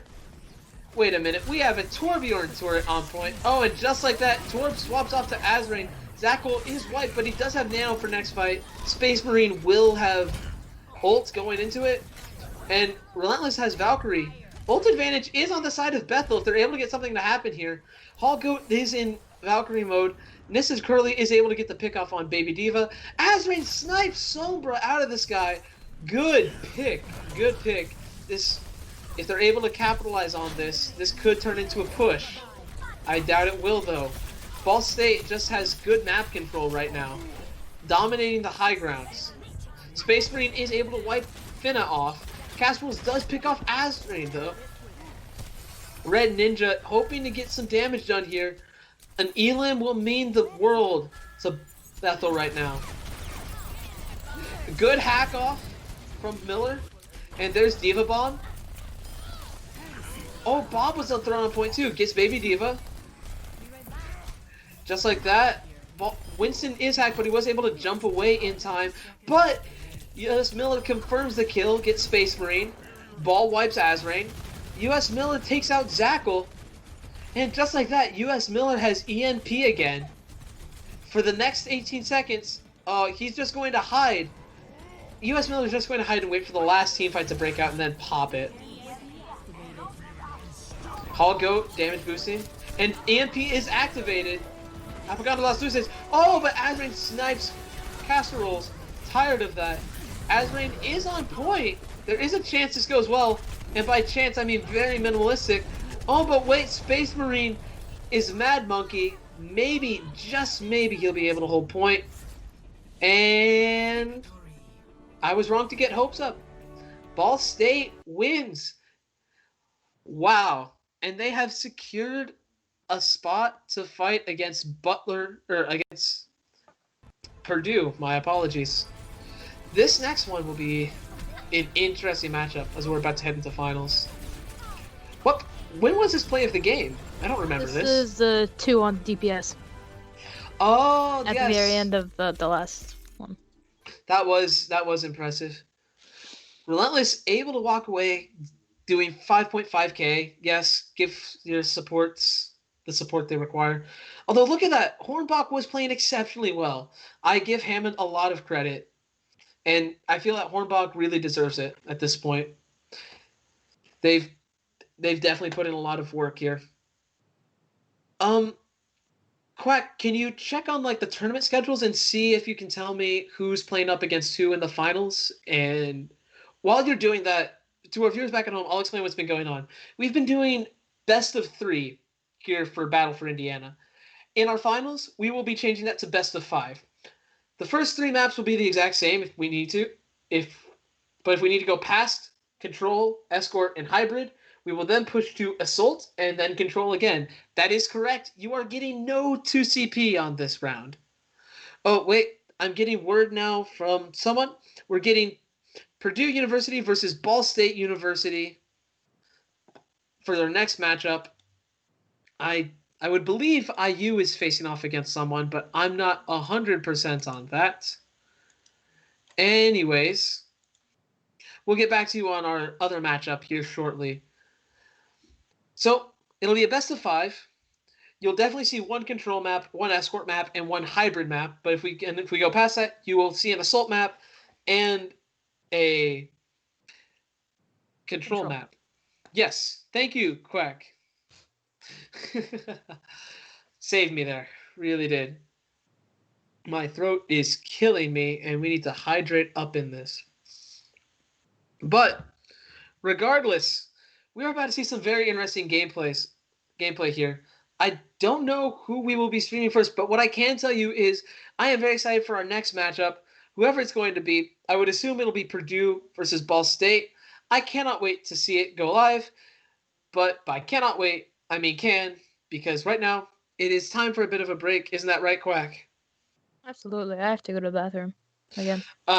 Dear me, that's unfortunate. Us casters have the rough life. But meanwhile, the players will be practicing before their matchup, getting their strategies coordinated, and you guys back at home, well, just sit tight. We're here to provide you with the finals for the Battle for Indiana tournament in the next few minutes. I'm Wilson Avila, and I'll see you soon.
Hello, everyone, and welcome back to the Battle for Indiana 2020. We're here today to watch the finals for Overwatch start. It looks like we are going to be watching Ball State University against Purdue. We're right here going straight to the action on Busan.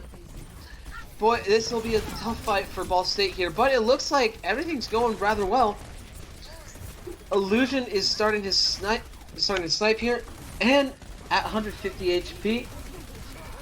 Oh, but Illusion. Oh, looks like Hornbach is able to get the pick off onto Fick, and Finna is antied. You hate to see it. Illusion also down for the fight. Ball State's open up strong. Casseroles is holding on to Window for next fight. Mecha is out. Kenna is down. And yes, it appears that Ball State University is holding on Nepal first. Absolutely strong place here. Quack, do you want to tell me what we're seeing on both teams in terms of composition?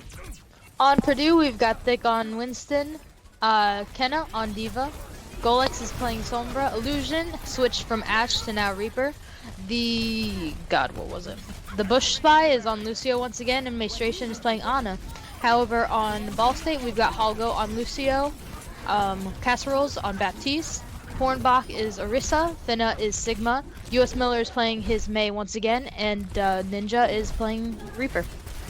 We're on Thick's Primal right now, but let's not forget the other tank. Kenna was popping off, absolutely got some massive picks there, but Hornbach is hacked, and it looks like Orisa is going to go down. Yes, Hornbach is out of the fight, but the Bush Spy is able to get that final blow off.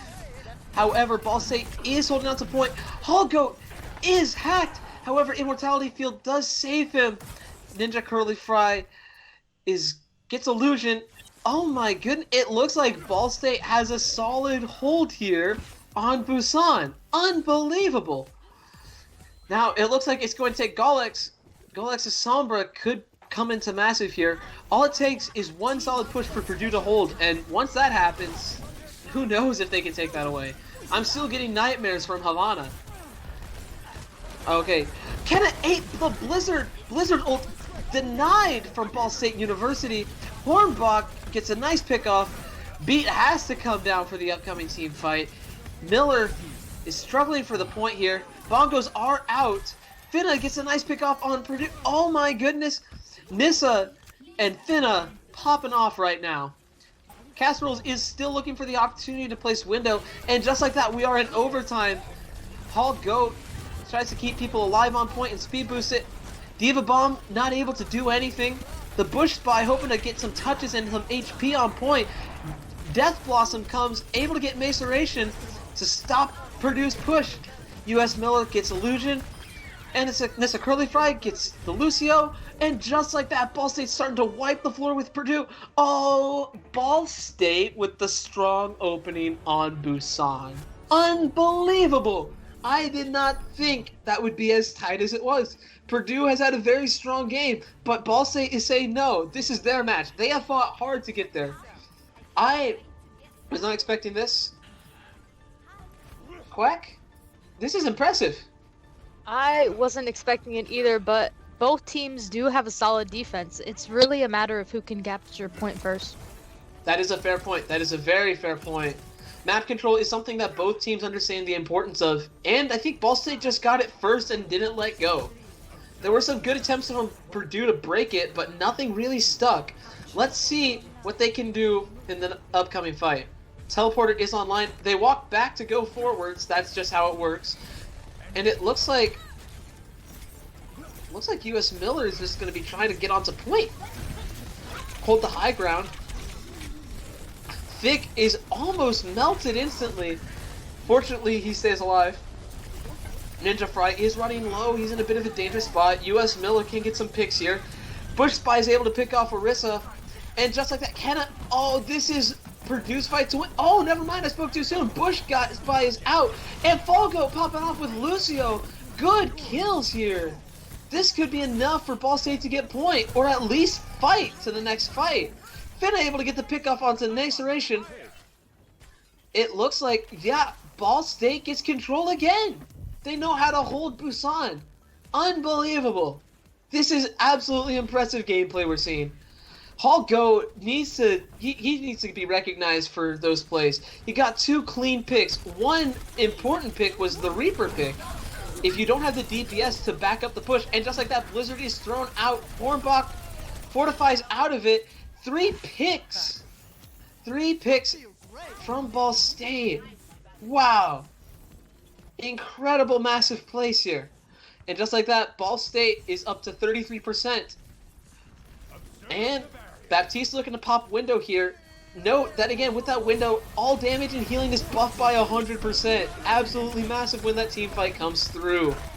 Illusion hoping to go in. Immortality Field was drawn out, but there is a pick on Finna. However, Thick was also gone. Both teams are down a tank, and now Purdue's down to DPS. Bongos are down too, unfortunately. Ball State is unable to make full use of that. It's interesting to see Orisa ult being used here, but Orisa is a very strong tool to use. Kenna popped out of mech! And just like that, it takes a Death Blossom, but Ball State is holding point. Ball State even is winning in the ult fight right now. May is about to have Blizzard again. Thick does have Primal though, there could be some shakeups with that.